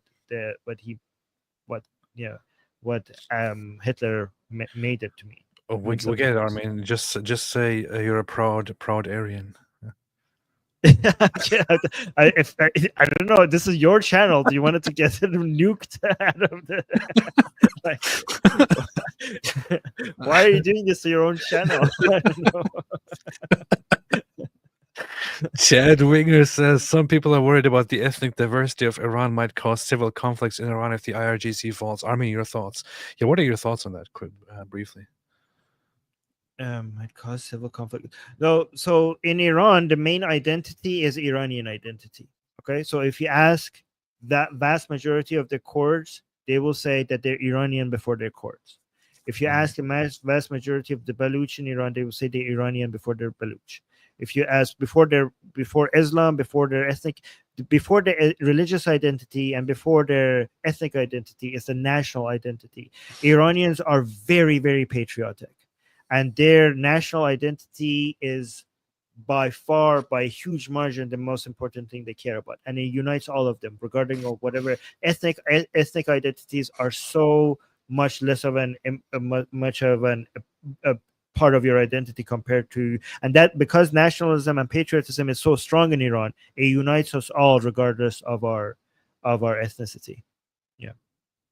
Nice. Why do you? Hey, is that David? Yeah, David. David is saying Armin is a defender of the Aryan brother. No. Yeah, that sounds bad.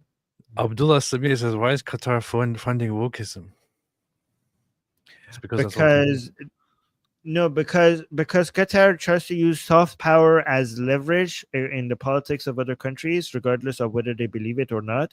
And whenever they see something that could have effect, whether it's Islamism, whether it's Muslim Brotherhood, whether it's wokeism, and right now, there's funding right-leaning wokeism. So like right now they're focusing on people like Tucker Carlson. So they don't care whether or not that ideology is something that they agree with or not. They just want to have leverage over the politics of other countries. So they enter the culture and the narratives of society, whatever they are, whether it's wokeism, if they think that's a good lever to pull, or whether it's right-leaning narrative or Islamism, they just want to enter there just so that they could, because they think because they're a small country with not a big army, so they think soft power is where they have the upper hand to be able to maintain control in international relationships. So that's what they do. Nice. Okay, let's I will read some more super chats, but let's go over to the message. Actually, let me read just a few more here. Elijah Petty, what do you make of atheists like Sam Harris and Eric Weinstein saying that a lot of the bad code in Islam has their origin in the Hebrew Bible?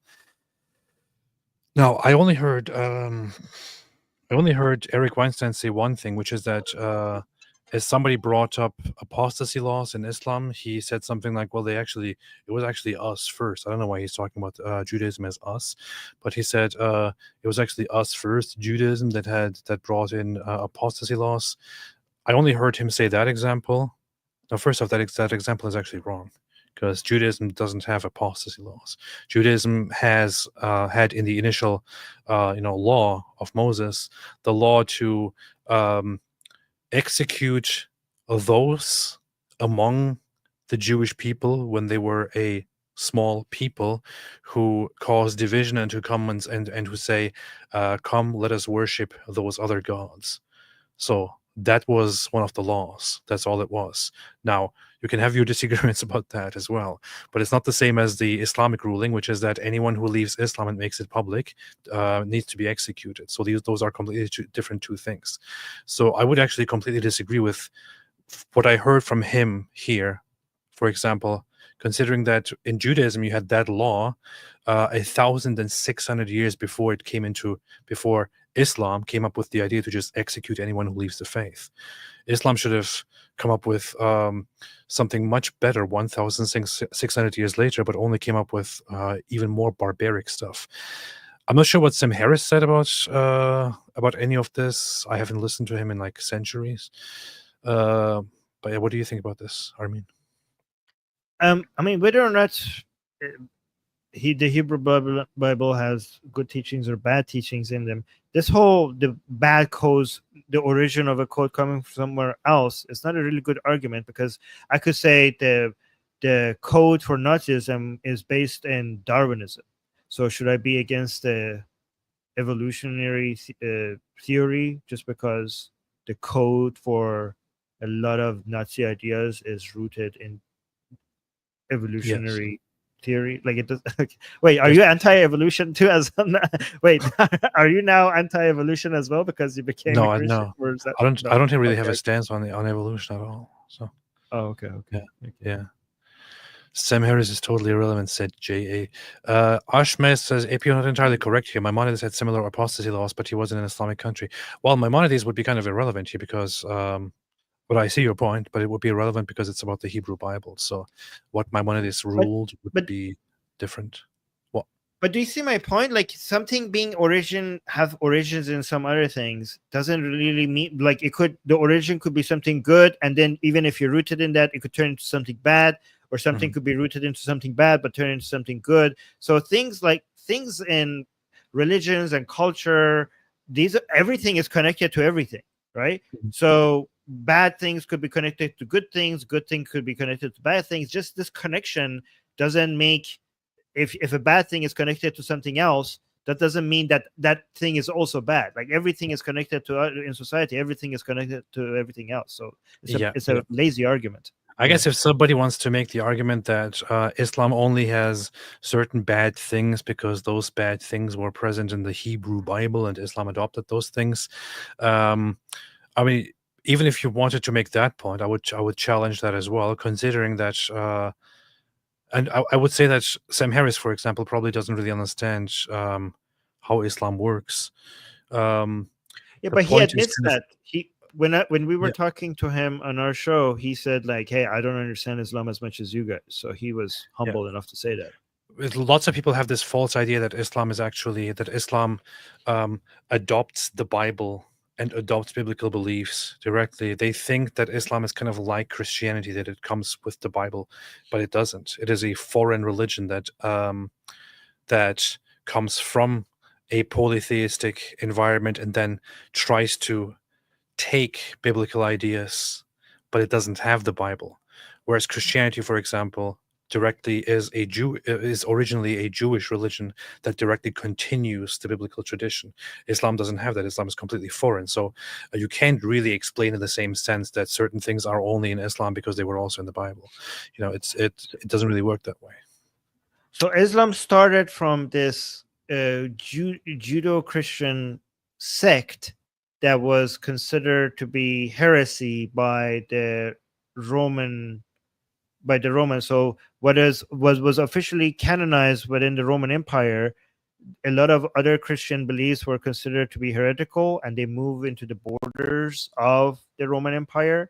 And some of those sects are basically sects that ended up being in the northern part of Saudi Arabia today.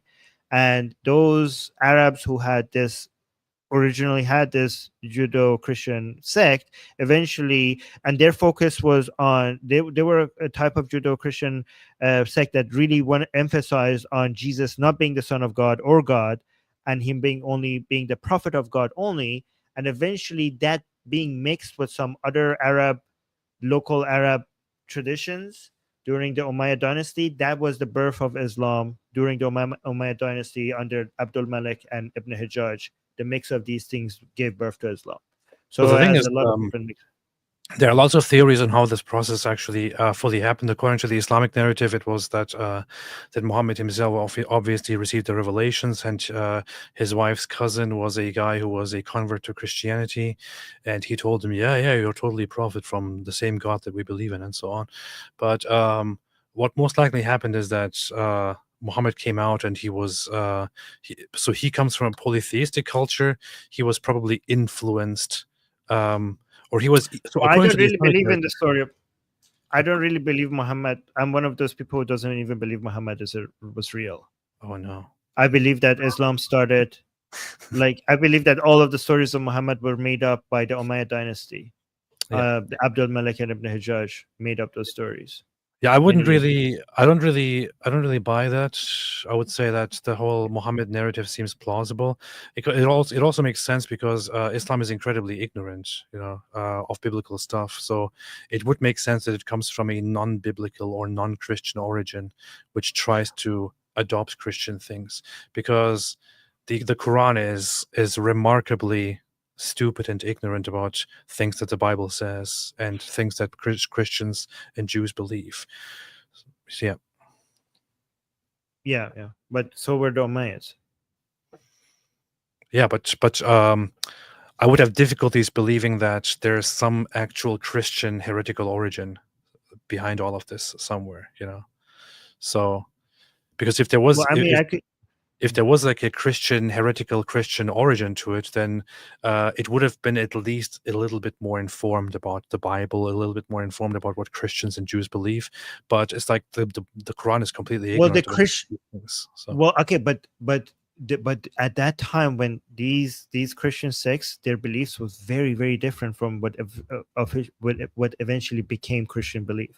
So at the early history of Christianity, we didn't have Christianity, we had Christianities, right? So when you say informed about Christianity, you're talking about the official position of Christianity today, which is not the positions of those sects back then, right? So we already had different so Christianity as it is today was formalized very much in the 4th century, but before that it was already like in the 1st century, in the 2nd century, it was very well established that the mainstream Christian beliefs were very much in alignment with Christian beliefs as they were formalized in the 4th century and as they are today. So people in the 2nd century and in the 1st century already, like, we have the writings of people like Pope Clement and the others who already established the beliefs that the biblical. Yeah, but there were other people with different narratives. Than in Jesus, in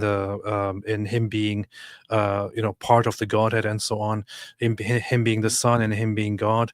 There were only very few movements, if at all, that had differences on the nature of Christ, for example, and the nature of God, but those were generally disagreements on certain things, like, was Jesus actually fully God, or did he later become God, or was he adopted, or was he not, and so on. So there were certain heretical movements that disagreed on that, and that then defected, but the majority Christian view from the very beginning was very much in alignment with how Christians are generally, foundationally or fundamentally today. So if there were heretical movements in those regions in the time of Muhammad or in the time of Islam, when Islam emerges, those would be heretical movements that just disagree on certain things, like the nature of Christ or how God works. They would still have very much agreements on what the Bible says, So let's say, even if what you're saying is true, it is true. Okay, so let's say okay. So whatever you want to attribute to the ignorance of Muhammad, okay, so the Umayyad dynasty, when they were canonizing the religion, like the Islamic version is that Osman, the 3rd caliph, was canonizing the Quran and Islam. Based on archaeological evidence and other evidence, it seemed like that's not true. It was Abdul Malik much later and Ibn Hajjaj that were doing that. But if you're seeing some contradictions with Christianity, is because it could be because these people were basically creating something new that, based on the political environment at that time, they needed to appease a whole bunch of different people. So their priorities were not, are we being accurate to Christian beliefs? Their priorities were, what should we put a stamp of approval on for us to make that makes the most political sense at this time right now, right? And again, we could do a stream on this if you're interested, because there's a lot of evidence that Islam was not created by Muhammad or Osman, and it was actually created by these two guys, Abdul Malik and Ibn Hajjaj, in competition with Zubair from Mecca. Islam was created in a war between Mecca and Damascus, right? So this is quite interesting because the early Islamic movement was an anti-Mecca movement.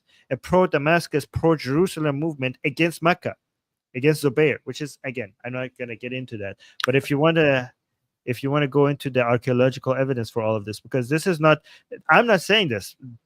Experts in early Islamic history from major universities are saying this. Mm-hmm. I mean, inshallah. By the way, Inshallah, if this is true, this will destroy Islam in a very epic way, because we now have objective evidence showing that the whole story of Muhammad is fake, which is great if we could show that, because this would destroy Islam. I think David would actually be very interested in that. You should have a conversation with him. He actually had a debate on whether Muhammad actually existed or not with Robert Spencer, and he was like firmly defending that Muhammad did exist. So I think he would love to get into this with you. So okay. Nice. Yeah, I saw that debate. I think David okay, I love David, but I think all he did in that debate was just call the other side conspiracy theorist. That's all he did. He didn't actually bring any points. He was just calling Robert Spencer a conspiracy theorist, and like, it's not a conspiracy theory if major university professors and academics are constantly writing publications on this, and is being accepted as major academic work by other academics. So that's different from a conspiracy theory. So you're saying that Robert Spencer is awesome and that you are his biggest fan here. That's what you're saying. So this is, you have it right here. Armin Navabi just admitted here that he's Robert Spencer's biggest fan. Oh. Now look at that. I prefer this one. This one.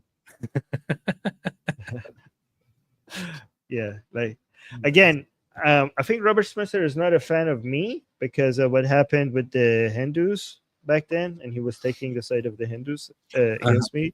But whatever Robert Spencer thinks of me, or like, maybe he doesn't even think of me at all. Actually, I think when it comes to some things, I just I don't agree with Robert Spencer on many things, but I really like his book. This book is amazing. Nice. By Robert Spencer. Yeah. Shout out to Robert Spencer, who is, by the way, a very, very kind and very, very good person, despite his fighting nature online. Yeah. D. Badro, D, very nice to see you here. Wanted to say thanks to both of you. The haters are so loud. I hope at least some will give this a listen. Much love. Thank you so much, D. Always so good to have you here. You know, D has been the... She's amazing. I think she is... Of all the channel members, I think she has been the longest a member on my channel. And I know that she also contributes a lot to Atheist Republic. Yeah, she's an editor. She's like, finds us the most interesting news. She's part of the team. She is the Atheist Republic. She's like part of the team. Yep, she's awesome. I really appreciate her. Shalom AP and your guest. There you go. Elegance with Grace said shalom. And finally, one more time, lazy prodigy. I'm struggling with the pacifist aspect of Christianity. This has weakened my faith. I could never lay down my life without a fight. I don't think that anyone actually suggests that Christianity would suggest that you should be pacifist. We had a conversation about this earlier on a live stream with on David's channel, where Bob the Builder joined us. And we talked about pacifism, where the consensus was that that Christianity is not pacifist, and it never was. Now there are certain Christian traditions and certain Christian aspects that go into some kind of pacifism, if you want it like that, such as Eastern Orthodox monasticism, for example, or different cultures within Protestantism. But Christianity is fundamentally not pacifist. I wouldn't say that. It has been very much established from the beginnings of Christianity that there is that self-defense is entirely justified, and so on. Yeah. Hey, have you read Bart Ehrman at all, or have you consumed any of his work? I talked to him twice. I interviewed him actually, and I also read his one book, which is How Jesus Became God, or something like that. Oh yeah. Yeah. Okay. Why? No, I just wondering. I'm gonna, if I say why, I'm gonna offend a lot of your fellow. I wonder how you could Be very believe. Do careful. you like his work? Yeah, Be very careful now. Do you like it? Do you like his work? Do you agree with Bart Ehrman? No, I mean, I agree with him on certain things, but not on other things. I mean, I know that he's a good scholar in many ways, in many regards, but there is some solid criticism that people have in especially how he, for example, reads into the development of Christianity. For example, he tries to interpret certain things that you find in the New Testament figuratively, in order to suggest how people actually had a different view of Jesus in the beginnings and so on. I don't know. He's a very respected scholar, biblical scholar by both Christians and non-Christian scholars. For his knowledge and for some of his takes, but I would say that most Christian scholarship doesn't agree with him. So. Yeah. And I would say that some of his perspectives, such as that the early Christians. Anyway, long topic, man. Let's talk about the messages. Justin Key was listening to Glenn Beck earlier, and he said the Shah was responsible for what unfolded leading up to 79. Any truth? Completely false. He said Shah was responsible for what unfolded leading up to the Shah. By the way, it's not Shah, it's Shah.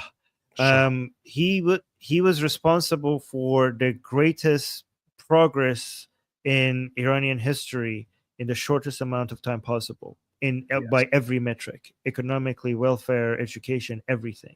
The Pahlavis lifted up Iran and made it a jewel in the Middle East. Yes, until it was destroyed by the Islamic Revolution. They're also responsible for women being so powerful in Iran. The position of women in Iran before the Pahlavis was similar to Afghanistan right now at the time of the Qajars. The only reason why you're saying Iranian women being so powerful, so educated, so bold, so courageous is because the Pahlavi kings lifted women and they unchained them, they give them the liberty and they empowered them. Technically, I think the two Pahlavis, Reza Shah and Muhammad Reza Shah, should be considered the two greatest feminists in history, which is going to piss off a lot of feminists, calling two men the greatest feminists in history. But nobody has done more than these two men in empowering women. Nice. Anyway, do you want to listen to the messages from Israelis? Do you want to show them? Yeah. Let's just do 3 maybe, because I know you. Okay, let's do that. 3.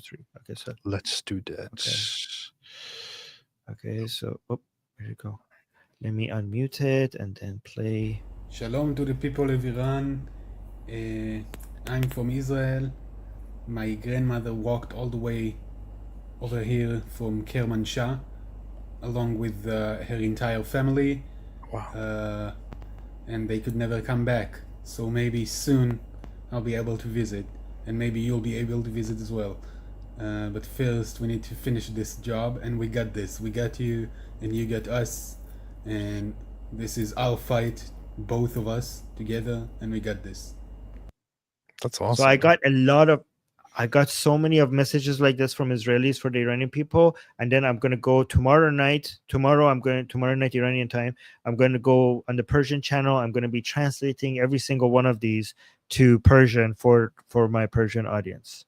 Okay. You should put all of these clips that you have from all of them. You should put them all together and just make a video compilation of all of those and publish them. With subtitles. That would be a good idea. Yeah, that would be a good idea. I mean, I don't have that editing power. Somebody contact me. Some editor here, armin.navabi@gmail.com. That's my email. Okay. So please contact me if you want to help me with that. Nice. All right. Because daughter only pays attention to his hair. So, yeah. Actually, I have a lot of videos. We're only going to show you 3. I have a lot of messages from Israelis for Iranian people, which I showed more of it on Atheist Republic just a few hours ago, so you could go watch it. But here's the second one. This is my friend, by the way. Oh. Hello to all Iranians watching me. My name is Yuval. I was born in Israel. I'm an Israeli citizen. I lived in Israel for many, many years. And I can tell you as an Israeli, and I'm sure I'm speaking on behalf of many Israelis, that Israelis wish you peace, prosperity, and freedom, and they have no animosity towards the Iranian people. We wish you to be free of the oppressive regime that is oppressing you since 1979 and that is dragging both our nations into useless wars and confrontations. We have no quarrel with the Iranian people. If you ever, once you get to Israel, after peace will come, you will see how much love and respect there is among the Israeli people towards Iranian culture. We would be happy to embrace all of you as friends, regardless of your religion. If you're atheist or Muslim, Baha'i, Christian, Zoroastrian, or any other religion, regardless of your ethnicity, if you're Persian or Kurdish or Ahwazi or Azeri or Balochi or any other ethnicity, we would be happy to embrace all Iranians as friends. The only problem Israel has is with your oppressive regime. And once this regime is toppled, hopefully very, very soon, we would be able to renew the friendship between our two nations, a friendship that was there for over 2,000 years. We do not forget what your King Cyrus did for us. So best wishes from this Israeli, and I'm sure there are a lot of best wishes from a lot of Israelis towards the Iranian people. Stay safe, and hopefully you will be free soon. Thank you. Very, very nice. Very powerful. Very, very good. And First of all, Oh, here. These are all sent directly to me on my Telegram. And again, if there are other Israelis watching and they want to send me their videos for the Iranian people, which I'm going to play on the on our Persian channel, my Telegram is at the Armin Navabi. So THE Armin Navabi with no spaces in between, obviously. But yeah. so first of all, thank you, Armin and the community, for this opportunity to send a message. This is a message for the Iranian people. I want to tell you, we're not fighting you. We're fighting the regime. We know you're going through a lot. We know it's rough. But we promise you it's not against you. It's against the regime. And we know it tells you otherwise. It's not true. So I want you to know that we wish you well. You deserve better. You will have better days. And after this whole mess, this storm, the lion will rise. We love you. We support you. We are always behind you. Stay strong. Be safe. Love from Israel. Oh, very so nice. sweet. Can we do two more? I know we said three, but just two more. Can we do two more? Yes, of course, of course. Okay. Thank you. Thank you. Two more videos I sent. Let's see. Shalom Armin. Shalom la'am b'Iran. Hello to the Iranian people. This is a message from Israel to you, the freedom-loving people of Iran. Israel is not fighting against you. Israel is fighting for our peace and for your freedom from your oppressors, the same people who aim to destroy my country. Our victory is your victory. Your freedom is our freedom. Long live the people of Iran. Am Israel Chai. Perfect. Just Wonderful. And here. Hello to the Iranian people. I am from Israel. See, I have a yarmulke. And I want to tell you two things in this ongoing conflict, the rising lion. The reason we do it is for two reasons. It's to prevent the IRGC having nuclear weapon and having ballistic missile plan the goal project. We have to annihilate it, because if we won't annihilate it, we will be annihilated by them. We have no choice. We have nothing to do with you. It has nothing to do with you. We don't want to attack you. We don't want you to suffer. We just want to break their dream of breaking us. That's the first thing. The second thing is, we remember what the Persian people do for us. You are ancient people and we are ancient people. We still remember that you freed us from the Babylonians. So it's time for us to help you get freed back from this Islamic lunatic regime in Iran. So it's your time. You have to choose whether to do it or not. And if we can be part of your freedom and prosperity, we are happy to be part of it. It's an honor for us. But it's your choice. It's your country. And you need to choose whether to do it or not. Very nice. And I repeat, we don't want to fight against you. We have nothing to do with you. It has nothing to do with you. The only reason we do it is for our freedom and our lives. And I hope that you will find the way to get your freedom back. And I am happy that we can be part of your freedom. That's all. Thank you. Very nice. And he even recorded this video while he's obviously sick. So, yeah. Yes. Yeah. It seems like he has a cold or something. Yeah. Very nice, man. Very nice. You have two people that are very special and very distinct in the Middle East, supporting each other and calling out to each other. It would be very, very iconic for these two people to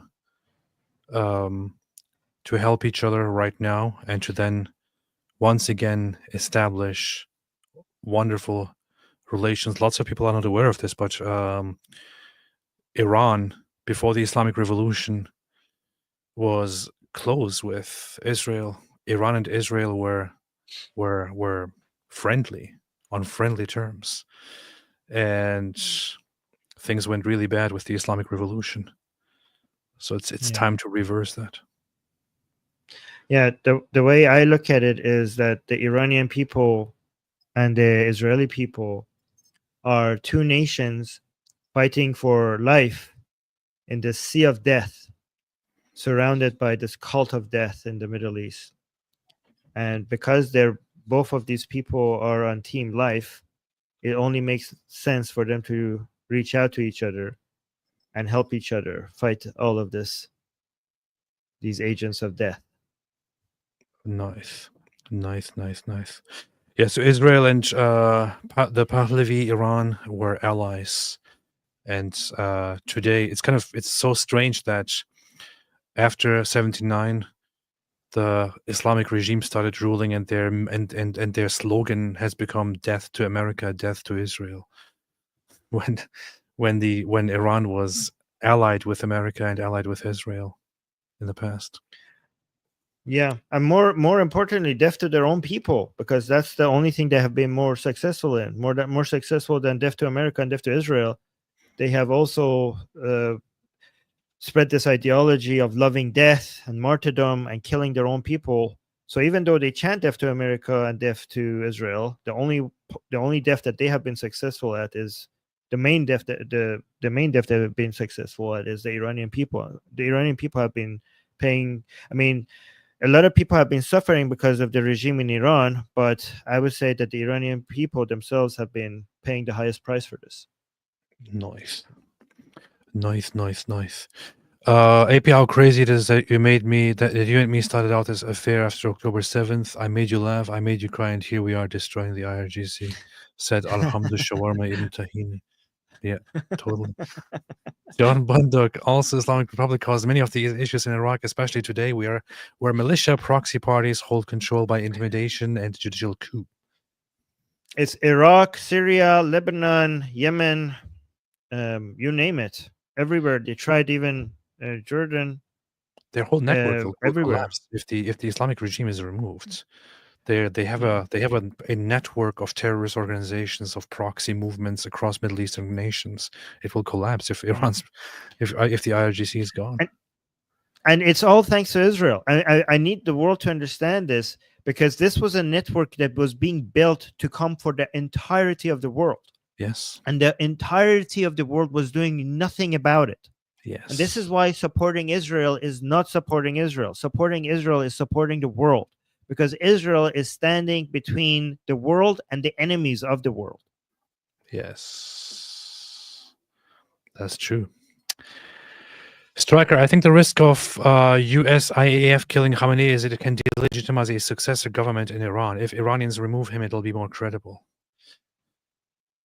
I heard that concern as well, that it should be left to Iranians themselves, because if Israel and America take him out, then they will have acted on behalf of them. But you could play that game, but what if they can't? So you want to gamble, you want to play that game, you want to be like, okay, let's the Iranian people do it, not I mean, here's the thing that Israelis have learned. We should stop worrying about how the world views us and just do what is necessary. Because when you constantly worry about how the world views you, that's a recipe for your annihilation. Okay, if you need to take somebody out, just take him out. The world will judge you negatively no matter what you do. If they see you in a negative way, they will continue. You cannot make them happy. All right, so fuck them. So fuck the world. Just take out, if you can take out Khomeini, just take him out instead of constantly worrying about how the world will look at it. I mean, the Israelis now know this. The Israelis have tried making the world happy, and the world constantly blames Israelis no matter what they do. So fuck them. I mean, I know, I understand your passion, but we don't cuss here, so. Okay, sorry. You're a Christian channel now. I'm sorry. Sorry. No, you know that we even did that before I was Christian. Okay, I'm sorry. Okay. It's fine. It's fine. I understand. I'm sorry. It's okay. I'll let it pass. K-Force, I have to question whether Afghans are that anti-democratic. Ahmed Shah Massoud was massively popular in Afghanistan. Even in death, he was consistently pro-democracy and even pro-women's rights. I don't know, but if you want to ask them, so we have surveys. According to the surveys, the Afghans are over 90% of Afghans say they want Islamic law in Afghanistan. So, yeah. Well, things were different back then during Ahmad Shah's time. Things got worse. So, yeah. Nowadays, it is. I mean, I brought up the Pew Research poll, which was from 2013, where 99% of people in Afghanistan said they want Sharia law. 99%.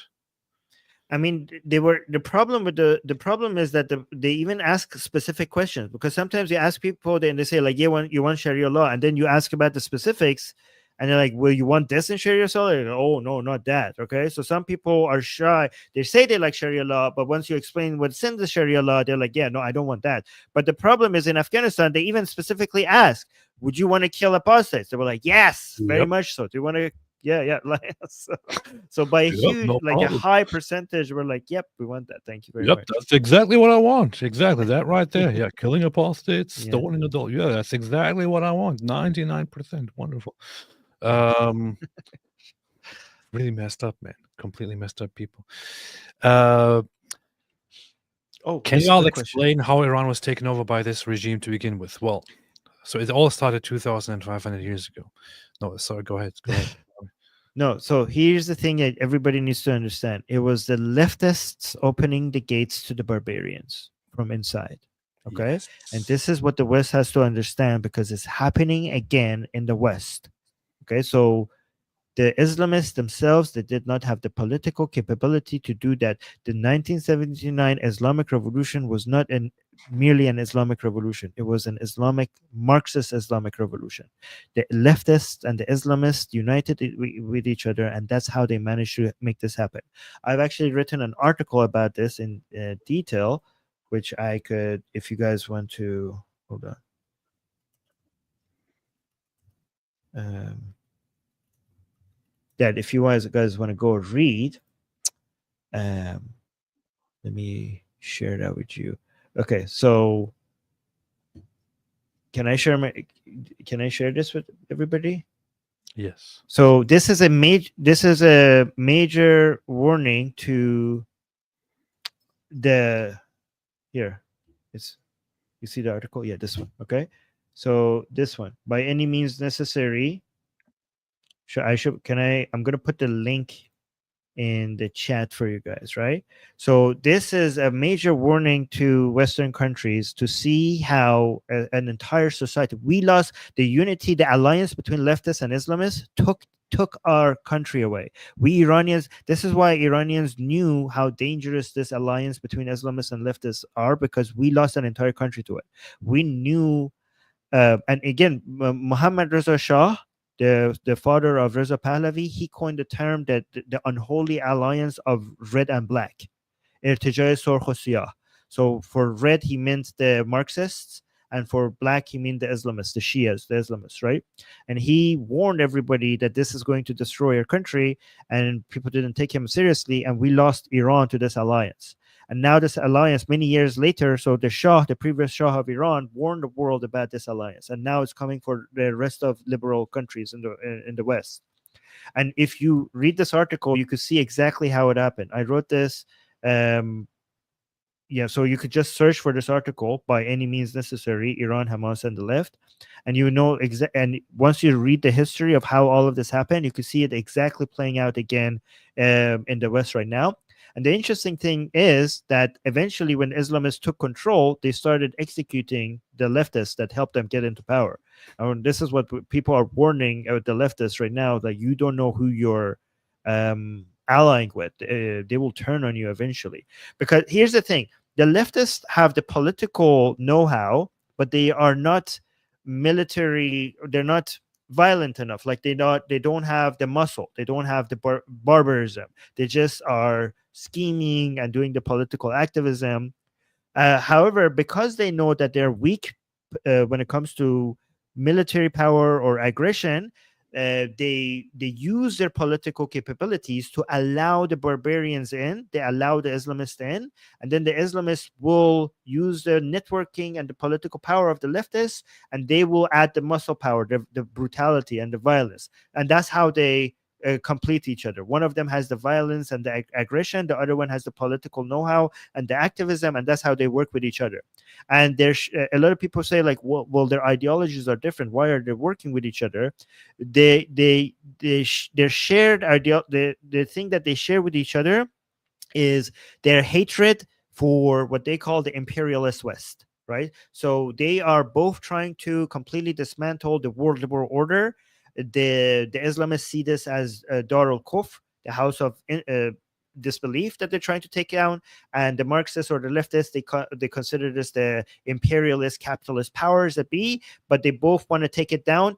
The difference is that at least the Islamists want to replace it with a different order. The leftists, they just want to destroy order altogether, right? And that's why eventually the Islamists will, once the Islamists and the leftists win, eventually the Islamists will destroy the leftists, because they both agree that they call it Western imperialism, we call it the world liberal order. Once they destroy that, they see eye to eye in destroying it, but they don't see eye to eye in what should replace it. Because the Muslims, they either want, if they're Sunni, they want to replace it with a caliphate. If they're Shia, they want to replace it with an imamate. the leftists actually don't even have a plan for what they want to replace it in. They just want chaos. Okay. They just want the order. They're just anti-order, and that's when they start attacking each other.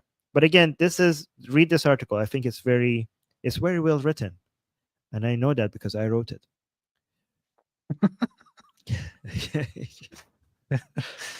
Nice. Go check it out. Check it out. Yeah. Check it out. Very, very nice. A&M Creations, can you all? Yeah, I already read this. Johnny Brisket, many on the anti-war side used a report from Tulsi Gabbard earlier this year saying that Iran was not building nukes. What are your thoughts on this? Well, Tulsi Gabbard is an absolute idiot. I'm sorry, I said this before. People who heard me say that will know that I did indeed say it. I never trusted her. I think she's you can't trust her in anything. I think she's I don't know why Trump appointed her to her position. I guess it was because she was useful and he had to somehow pay her back. But she is for the longest time, she was advocating for the enemies of America and enemies of the West. And she's, of course, always there to push a narrative that will undermine the West and undermine America. Everybody knows the narrative has not been that the Islamic regime of Iran is secretly building nuclear weapons and they're getting it already. The narrative that Israel also pushed out there, which is factually 100% proven to be true, is that the Islamic regime has the capability at this stage, had the capability to very, very quickly, within weeks or months, build nuclear warheads, build nuclear weapons, and fire them at will. And that this is a time where they have to be stopped because their uranium enrichment has come to such a level where it is easy for them to easily establish it. Whether they are actually secretly building nuclear weapons or not is a whole different question. We don't know that. But the main accusation, which is also 100% true, is that they have the capability and they shouldn't be left unchecked. We actually have audio leaked from Fakhrizadeh, the late scientist that Mossad killed of the Islamic Republic, basically showing that they were active during the time that the JCPOA was in effect with Obama. During even that time, they were actively working on creating warheads on missiles that are capable of carrying out, basically turning those missiles into nuclear weapons. Again, violating the terms of the JCPOA. So we know that.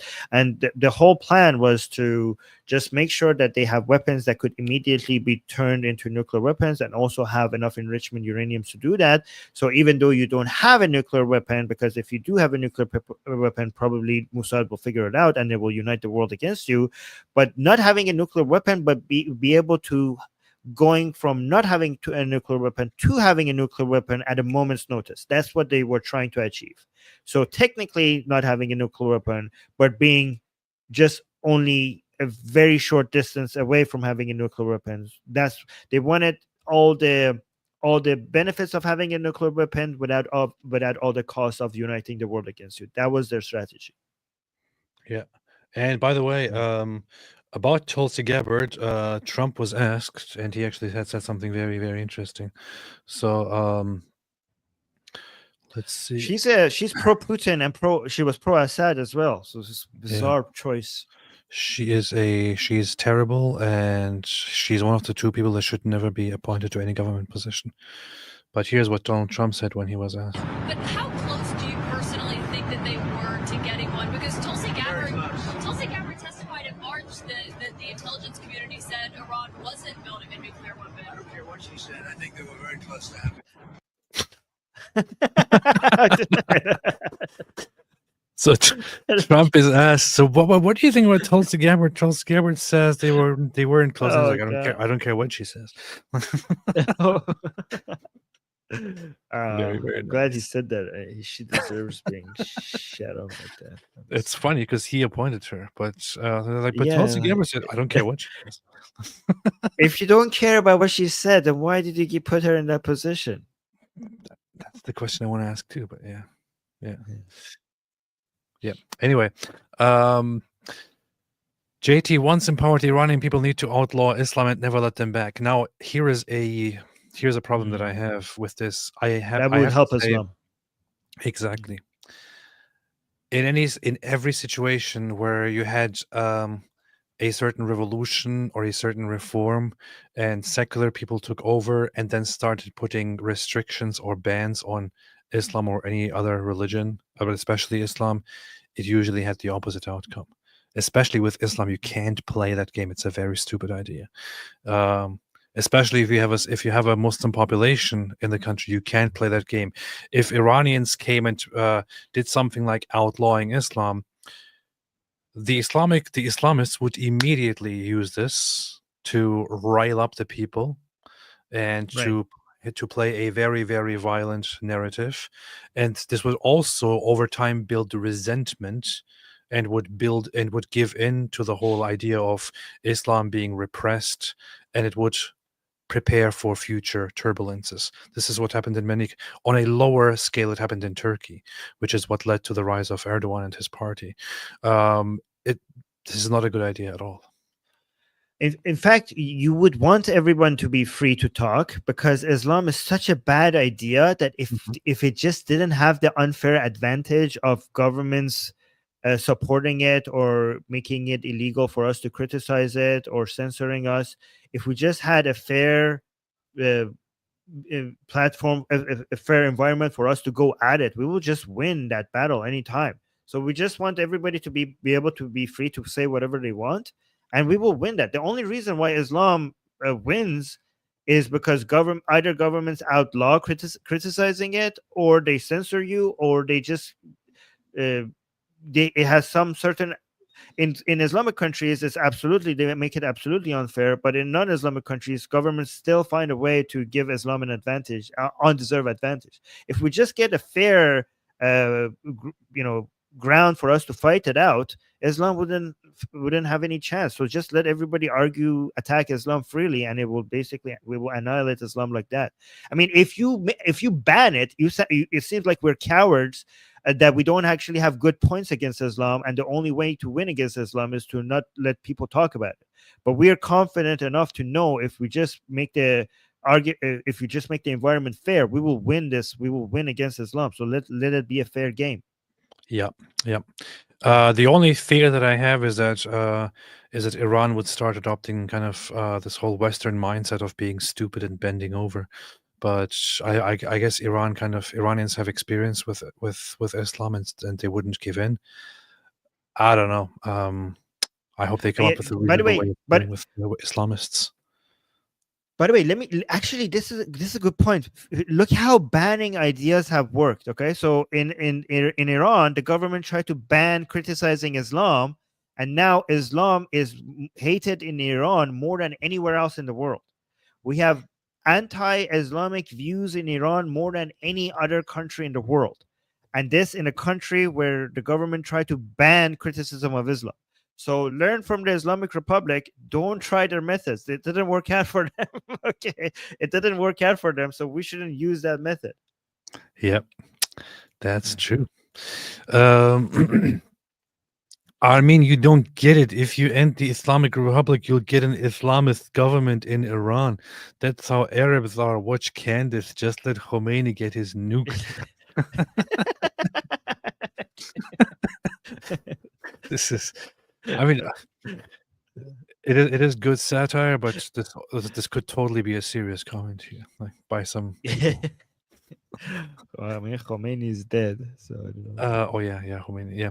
Elite Team Killer, these guys are getting too hopeful too quick. This war, if far from over, all same people hope for Israel's victory and Iran given back to the Iranians.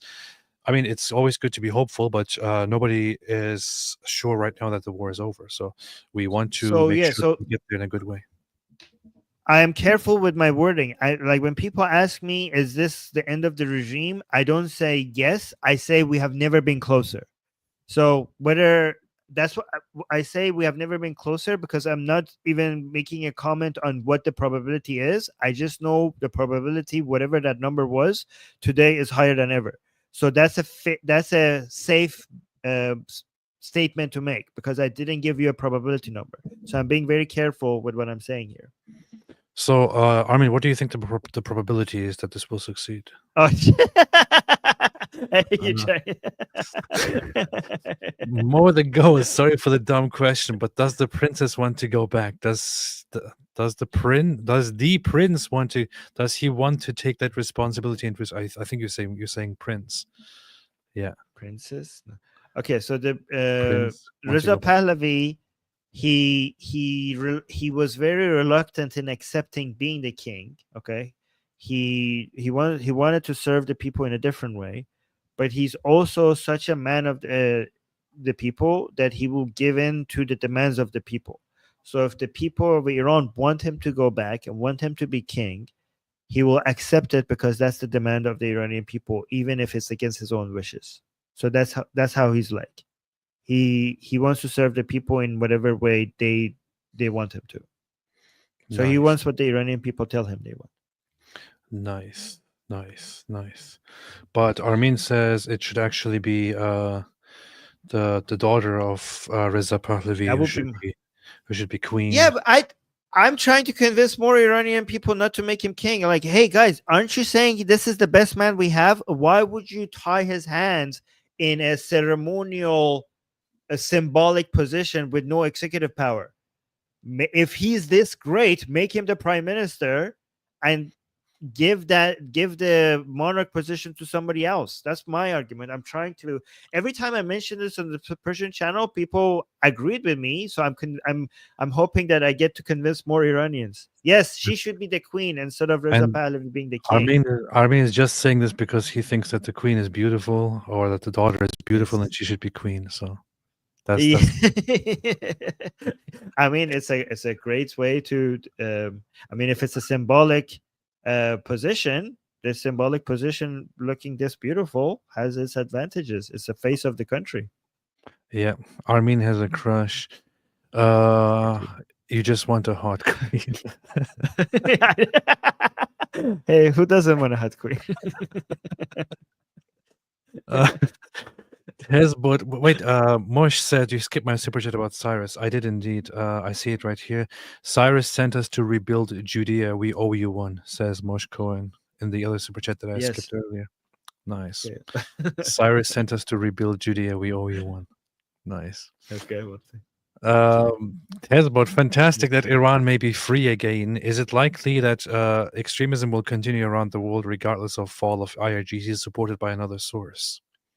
Yeah, it will to some level. It would just be much lower, and it might peak a little bit at the beginning, or a lot at the beginning, but it will fall dramatically. So here's the thing that will happen. I'm going to be honest with you guys, because I don't want to just paint rainbows and butterfly and everything is going to turn out completely okay. Like, I don't want to just I'm going to be honest with you guys, right? So there might be some problems at the beginning for a couple of years, because now we have a lot of previously supporters, loyals of the Islamic Republic, who are now going to be without a government. So they might actually want to do, now that they don't have a government, they might become militants and terrorists and cause a lot of problems. But to address that, we need to have a strong Iran that could basically beat them in the desert. Right. That's a good point. Yes. Yeah, Armin wants to sim for the queen. Totally. Yeah. Yes, I do. Supreme Leader Ayatollah Daid Khilbillah Wudini says, what is it? What does it say, Armin?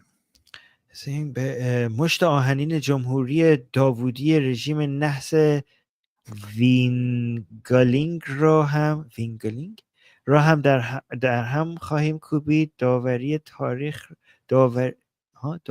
که تاریخ را به لرزه میاندازد. What are you on about? What does that say?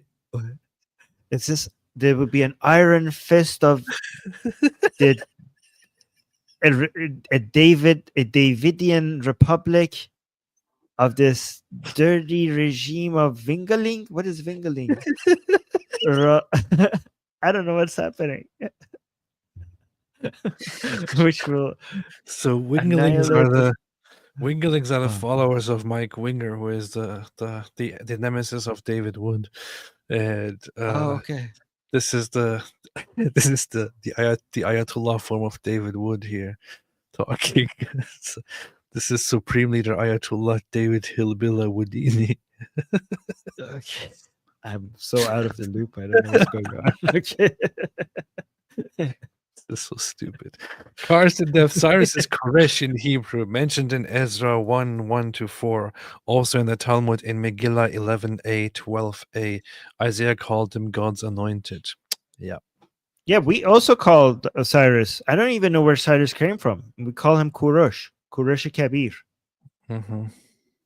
Yeah, we Iranians call him Kurosh. Very, very No, powerful. Cyrus is Cyrus is that a Greek version of Cyrus? I don't know. looked it up a long time ago where Cyrus came from, but I think it's kind of a.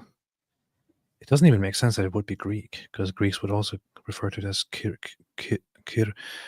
Kyros. Koresh, Kyros. I don't know. I gotta look that up. Dodge Shadow 09, I became a member. Amir Mohavesh became a member. Welcome to the club. Welcome to the cult. There is no getting out, by the way. If you try to get out, you'll be Drew Traver, don't underestimate the strength of the Shia sword catching butt cheeks technique. DT. Yes. What? We call the Piruzi Kun Bar Shamshir. So the Shias in the Shia rulers in Iran, what they do is that they say that the blood will overcome the sword. So every time you defeat them, they said that their blood is actually more powerful than the sword. Basically, their version of saying this is but a scratch from the Monty Python sketch, right? So every time you defeat them and humiliate them and destroy them in battle, they say like, "Oh, our blood will overcome and defeat your swords," right? So Khun in Persian means blood, but also Kun in Persian means ass. So we Iranians have changed that. When they say our blood will overcome your sword, they say the Piruzi Khun Bar Shamshir. We have changed it to Piruzi Kun Bar Shamshir. They say when we shove your swords up our asses, we will capture your swords with our anuses, and our anuses will overcome your swords. And so you're like, oh, you shoved your sword up my ass, but it's actually me that has captured your sword with my anus, and we have defeated you. That is the Shia way. That's very good. That's very nice. That explains a lot. Yes. Okay, so I just looked up the development of the name of Cyrus. So in Old Persian, it is Kurush. Then it becomes, in Akkadian, it is Kurash. Modern Persian is Kurosh. But from Kurosh into Greek, it was adopted as Kuros. So in Greek, it's actually Kuros. In Latin, it was adopted as wait, what is it? Into Latin, it was adapted as Chiros or Kiros, and it's just because of the stupid English pronunciation of whatever starts with C that we change it all into a different weird pronunciation. It's actually a very, very recent corruption that in English we just took this whole thing and started calling it Cyrus. Why are we doing this? That's just language changes. Yeah. If it came from Judaism, not from Islam, why don't Jews kill their apostates, but Muslims do? More likely this was something Mo wanted to do anyway. Yeah, he was just very big on wanting to kill those who betray him. Mo had problems, man. Big problems. Or the Muslims. Elite, team killer, ignorant, illiterate people might have mixed up these religions, which would allow both of you to be right. Who knows what was going on in the desert? They beat me in the desert. Yeah. They weren't illiterate. They were very scheming. Like Ibn Hajjaj was actually very wise. He was just evil. He was very educated and he was wise, but he was just like he was an evil man, right? So they had bad intentions. Big time, bigly. Cyrus doesn't sound good. Cyrus sounds fake. I want to call him Kiros. How about that? Kurosh. Is that Kurosh? No, I want to do the Greek way. Oh, okay. I want to call him Kuros. So, in Persian you say Kurosh, and Israel Jews say Koresh, and Greeks Koresh? say Kyros. That's Mm. funny. Which sounds very similar in Greek to the word used for Lord, which is Kyrios. It's kind of You know, Kurush in Iran, he's kind of he's almost worshipped. Like he's very very. Iranians try to go to his burial ground on his birthday every year, and the government always tries to come block them. The government tried to actually destroy his burial ground at some point. What? Yeah. Dang. It's not just theology. No. It's not just theology. The Quran puts crucifixion in Egypt, Miriam as the same, Moses within a generation of them, Ezra worship, etc. Basic errors. Yeah, Islam gets, so the Quran gets too much completely wrong about. Some of these are errors, but some of these are intentional changes for political reasons. Some of them. But too many of them are just complete errors, man. Like the whole Mary thing, like it starts. Oh yeah, that was a mistake. Yeah. Mistaking the sister of Moses and Aaron for the mother of Jesus, like. Yeah. But some of the location changes were political. Yeah. Maneuvers. Yeah. Amir Mahvash, what is your opinion on the theory that the Quran is translated Christian heresy and mystical text, at least in the early stages of Islam, rooted in Arianism and Nestorianism? Well, I would still have the same perspective. Arians and Nestorians were heretic heresies that, especially Nestorians, were not very detached from basic Christian beliefs and knowledge at that stage. Arians would be more distant, but they still would have the same fundamental Christian beliefs and the Bible with them. So I don't know, but yeah, we can talk about that forever. Script Colbus says, "Hey AP, it's good." What the heck happened? Hello. I can't put my message on. I can't put the message on the screen now. This is weird. I can see it. It said, "It's good to see you again, Armin. It's nice to meet you." Nice to meet you as well. Oh, on the screen that worked, but it didn't work for me. That was funny. Okay. Hey, AP, it's good to see you again. Armin, it's nice to meet you.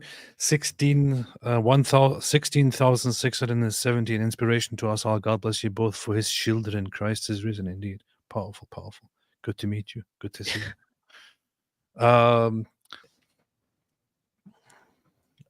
Yeah.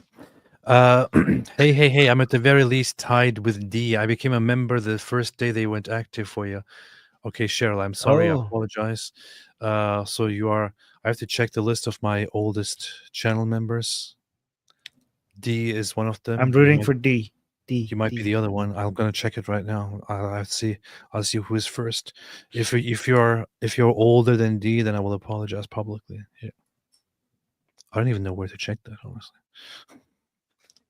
By the way, D's an atheist and Cheryl is a Christian. So let's see who. This is the battle. This competition between the atheists and the Christian fans that you have. Oh, wait a minute. So total time on level. Joined 65 months ago. Ha! I got it right here. Actually, the oldest channel member is Rin Tin Tin Man. Second oldest is 12 BKL My Shoe. Third is Cheryl R. Cheryl. Cheryl. Yeah, Cheryl wins. And then so I apologize to Cheryl. Then 4, 5, and number 6 is D Boudreau. Number 6 is D. Hey, Sarah is here. So that's awesome. That's awesome. Yesenia Brown says Israel and Iran will create a superpower and keep the Middle East safe. What are you saying hey to? I know her. I've seen her on our channel. Oh, nice. Do you know the Lord of Lords become a new member? Welcome to the club. There is no leaving, or you will be executed. By the way, but I agree with this, Yesenia, and thank you, Mo the Goat. Thank you, AP and Armin. No, thank you, Mo the Goat. MT just sent followers away from Matt Tardio. Speak the truth, Armin. Former U.S. Special Forces, great info on the conflict. Wow. Nice. Ash Maya's AP, Maimonides explicitly endorses the extrajudicial murder of apostates from Judaism. Some fellas in the chat are pretending he doesn't. Very Muslim. I don't know much about that. I can't really argue. I don't really know much about what he ruled and didn't rule. Hyperactive Khamenei's reaction will probably be, they beat me at Fordo. They beat me at Fordo. You know what? Actually, that might be true because he might be hiding in Fordo because that's the deepest, that's the most secure place in Iran for him right now. So he They might actually be down there. beat me in Fordo. Beat me at Fordo. Hey, did you see that AI video that they made of Khamenei? No, Did you which see- one? Did you see the AI video they made petting a nuclear bomb? The government made? Oh yeah, I was wondering if that actually came from the government. Like, what the hell was that? Was that real government made propaganda? It was government accounts. That's so ridiculous. They were threatening the world by petting a small little nuclear bomb. It was That's weird. ridiculous. That's ridiculous. That's ridiculous. Okay, I'm trying to find that AI video of. Yeah, I've Oh, yeah. seen it. Huh? People in the chat saying they have seen that petting the bomb. Okay. video. They What hear is that strong audio? language. Sorry for the strong language here, but I just want to watch this video because I think it's very good. I think it's very funny. So.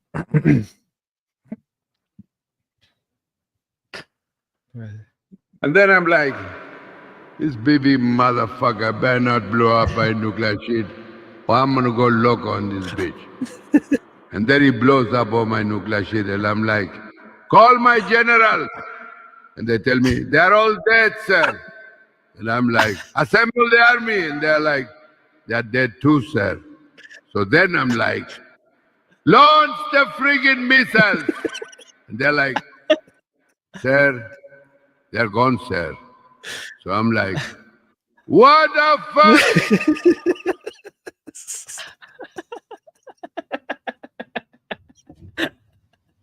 Oh god, this is great. What? Doesn't Can you it sound send this to me? Doesn't it sound exactly like him? This is epic. Oh my god. Can you send that to me? I'm gonna- I'll send it to you right now. Thank you. I want to show this on my channel. It's so ridiculous. Oh my god, that was beautiful. That was fantastic. I'll send it to your. I'll just send it to your WhatsApp. Yeah. Thank you. That was great. Thank you for sharing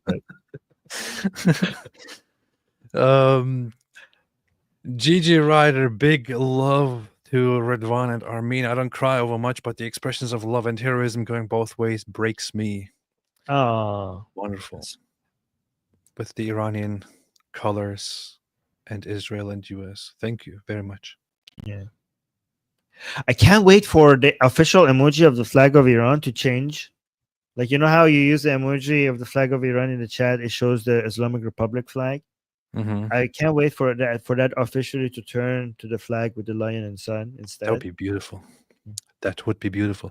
I want to ask you about the flag. Now, a few days ago, I made a post when I posted the flag of the true flag of Iran, and said the world will be a better place when the lion rises again.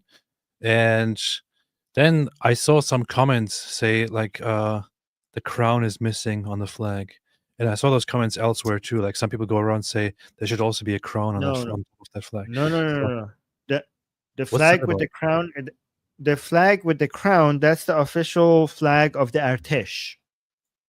The official, so it is a legitimate flag, but that's not the flag of Iran. That's the flag of. So if you see a crown behind the lion, above the lion and the sun, that's the official flag of the army of Iran, the Artesh.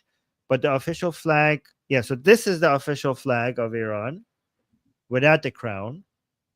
But what the one with the crown, that's the official flag of the army of Iran's army. I see. Iran's, yeah, the royal army. So I'm Yeah. doing it right then. Okay. So this is the right flag. Yes, Good. yes. Good. That's the right flag. Yeah. Good. So I'm still thinking about that video. It's in my head, man. That baby motherfucker. So good. Yosef, a Syrian-born Tehran here. AP, where is the lefties who say free Palestine? Why aren't they starting saying free Iran now? Yep, that's what I say. I mean, by the way, guys, whenever people say free Palestine, just agree with them. Just go like, yeah, free Palestine from Hamas, free Palestine from. If you want to free Palestine, then you should support Israel because Israel is freeing Palestine. I mean, I don't.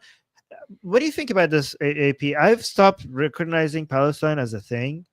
Yeah. I used to say, Long I time just say Gaza or the West Bank. So I say so-called Palestine. I don't recognize Palestine as a thing anymore. Yeah, I think What do that you that the only possible future solution would be that the entire thing is called Israel, that there's only an Israel, and that everybody living there acknowledges and recognizes Israel as the one country that should be existing there. There's no other thing. Palestine is a region that could be used legitimately at some point, maybe to refer to the regional, to the region, No, to no, the territory. the region But has a name. I think we should get rid of the name Palestine as a whole. There's the Gaza and there's the West Bank or whatever you want to call it. Yeah. But I think the Palestine, there is no Palestine. I think we should I mean, just give up that name. Israel was the name of the land for the Jews. Jews called it Israel or Land of Israel consistently from ancient times until now, uninterrupted. It is Israel now legitimately. You can refer to it internally as different regions. You can call the West Bank Judea and Samaria. It shouldn't even be called West Bank anymore. There's only Israel, and there's. And Palestine is in. Oh, yeah, go on. Sorry. Oh, go ahead. Continue. No, Palestine is an imperialist name. Yeah. Like if these people are anti-imperialist, yeah, then it's the Roman Empire that gave the name the Palestine. It's so far into that place that they can't even pronounce it. They don't like Palestine. You can't even. You don't even have the letters for the sound p in your language. That how much more foreign can it get for you guys? Like it's insane how these people pretend to be anti-imperialist and they basically pick the most imperialist name for that location. Yep. It was the Roman Empire that to suppress the Jews called it changed the name from Judea to Syria Palestina, and since then it has been recognized as, so Syria is the northern part and Palestina the southern part, and this is the colonial imperial name basically on it. So the actual name of the region was Judea or Judea and Israel. That's it. That's the actual name. You should get rid of the imperial colonial name. It should recognize the name as it is supposed to be. Yeah, So, we're the true anti-imperialists, actually. Yep. Israel is actually a decolonization and de-imperialization process. So it's pretty good. Exactly. Yeah.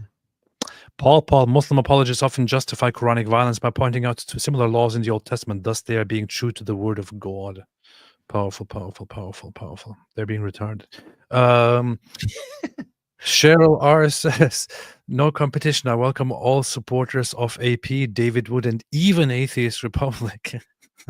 Either, okay. Everyone fighting the most obvious demonic prophet followers is all right by me. Wonderful. I appreciate that, Cheryl. Thank you. No offense to demons. Demons are terrible. Emil Jenish, Armin, are you planning on getting a government role? Wishing you get your lion flag as a gift for Christmas. I hope so. No. I want to be. I'm happy YouTubing for the rest of my life. No, he will. Armin will be appointed as a government official, as a leader in the government of Iran. He will have the flag of Iran on his chest, proudly walking around with it all day long, making laws in Iran. Second to the king. Yeah. Would you, if Iran becomes free and safe to go, would you want to go with me on a trip to Iran? Yes. Yes? Let's go together. Let's do it. Okay. Let's do it. Sounds good. Okay, great. Let's do it. Planning, promises made. Dehexian, Jeremiah 49, 34, 39 is describing exactly what's happening in Iran right now. King and prince is dead, Elam's might destroyed, and mass diaspora from southwest. Oh, that's why you brought it up. Okay, I'll look into it. Elite team killer EMIMHO. In my honest opinion, when the Palestinians accept Israel's right to exist, they can have a country. This means 2 decades without a single attack on an Israeli. I think you should get rid of the idea of entertaining another country there in this region. It is a failed idea, a failed project. There's one country, Israel. That's all it should be. Yeah, the opportunity was given, and you should not be entertaining that idea anymore. The 2-state solution is a myth. Especially Israelis need to stop. There are still so many Israelis to this day who say, "Yeah, well, 2-state solution, possible." No, man.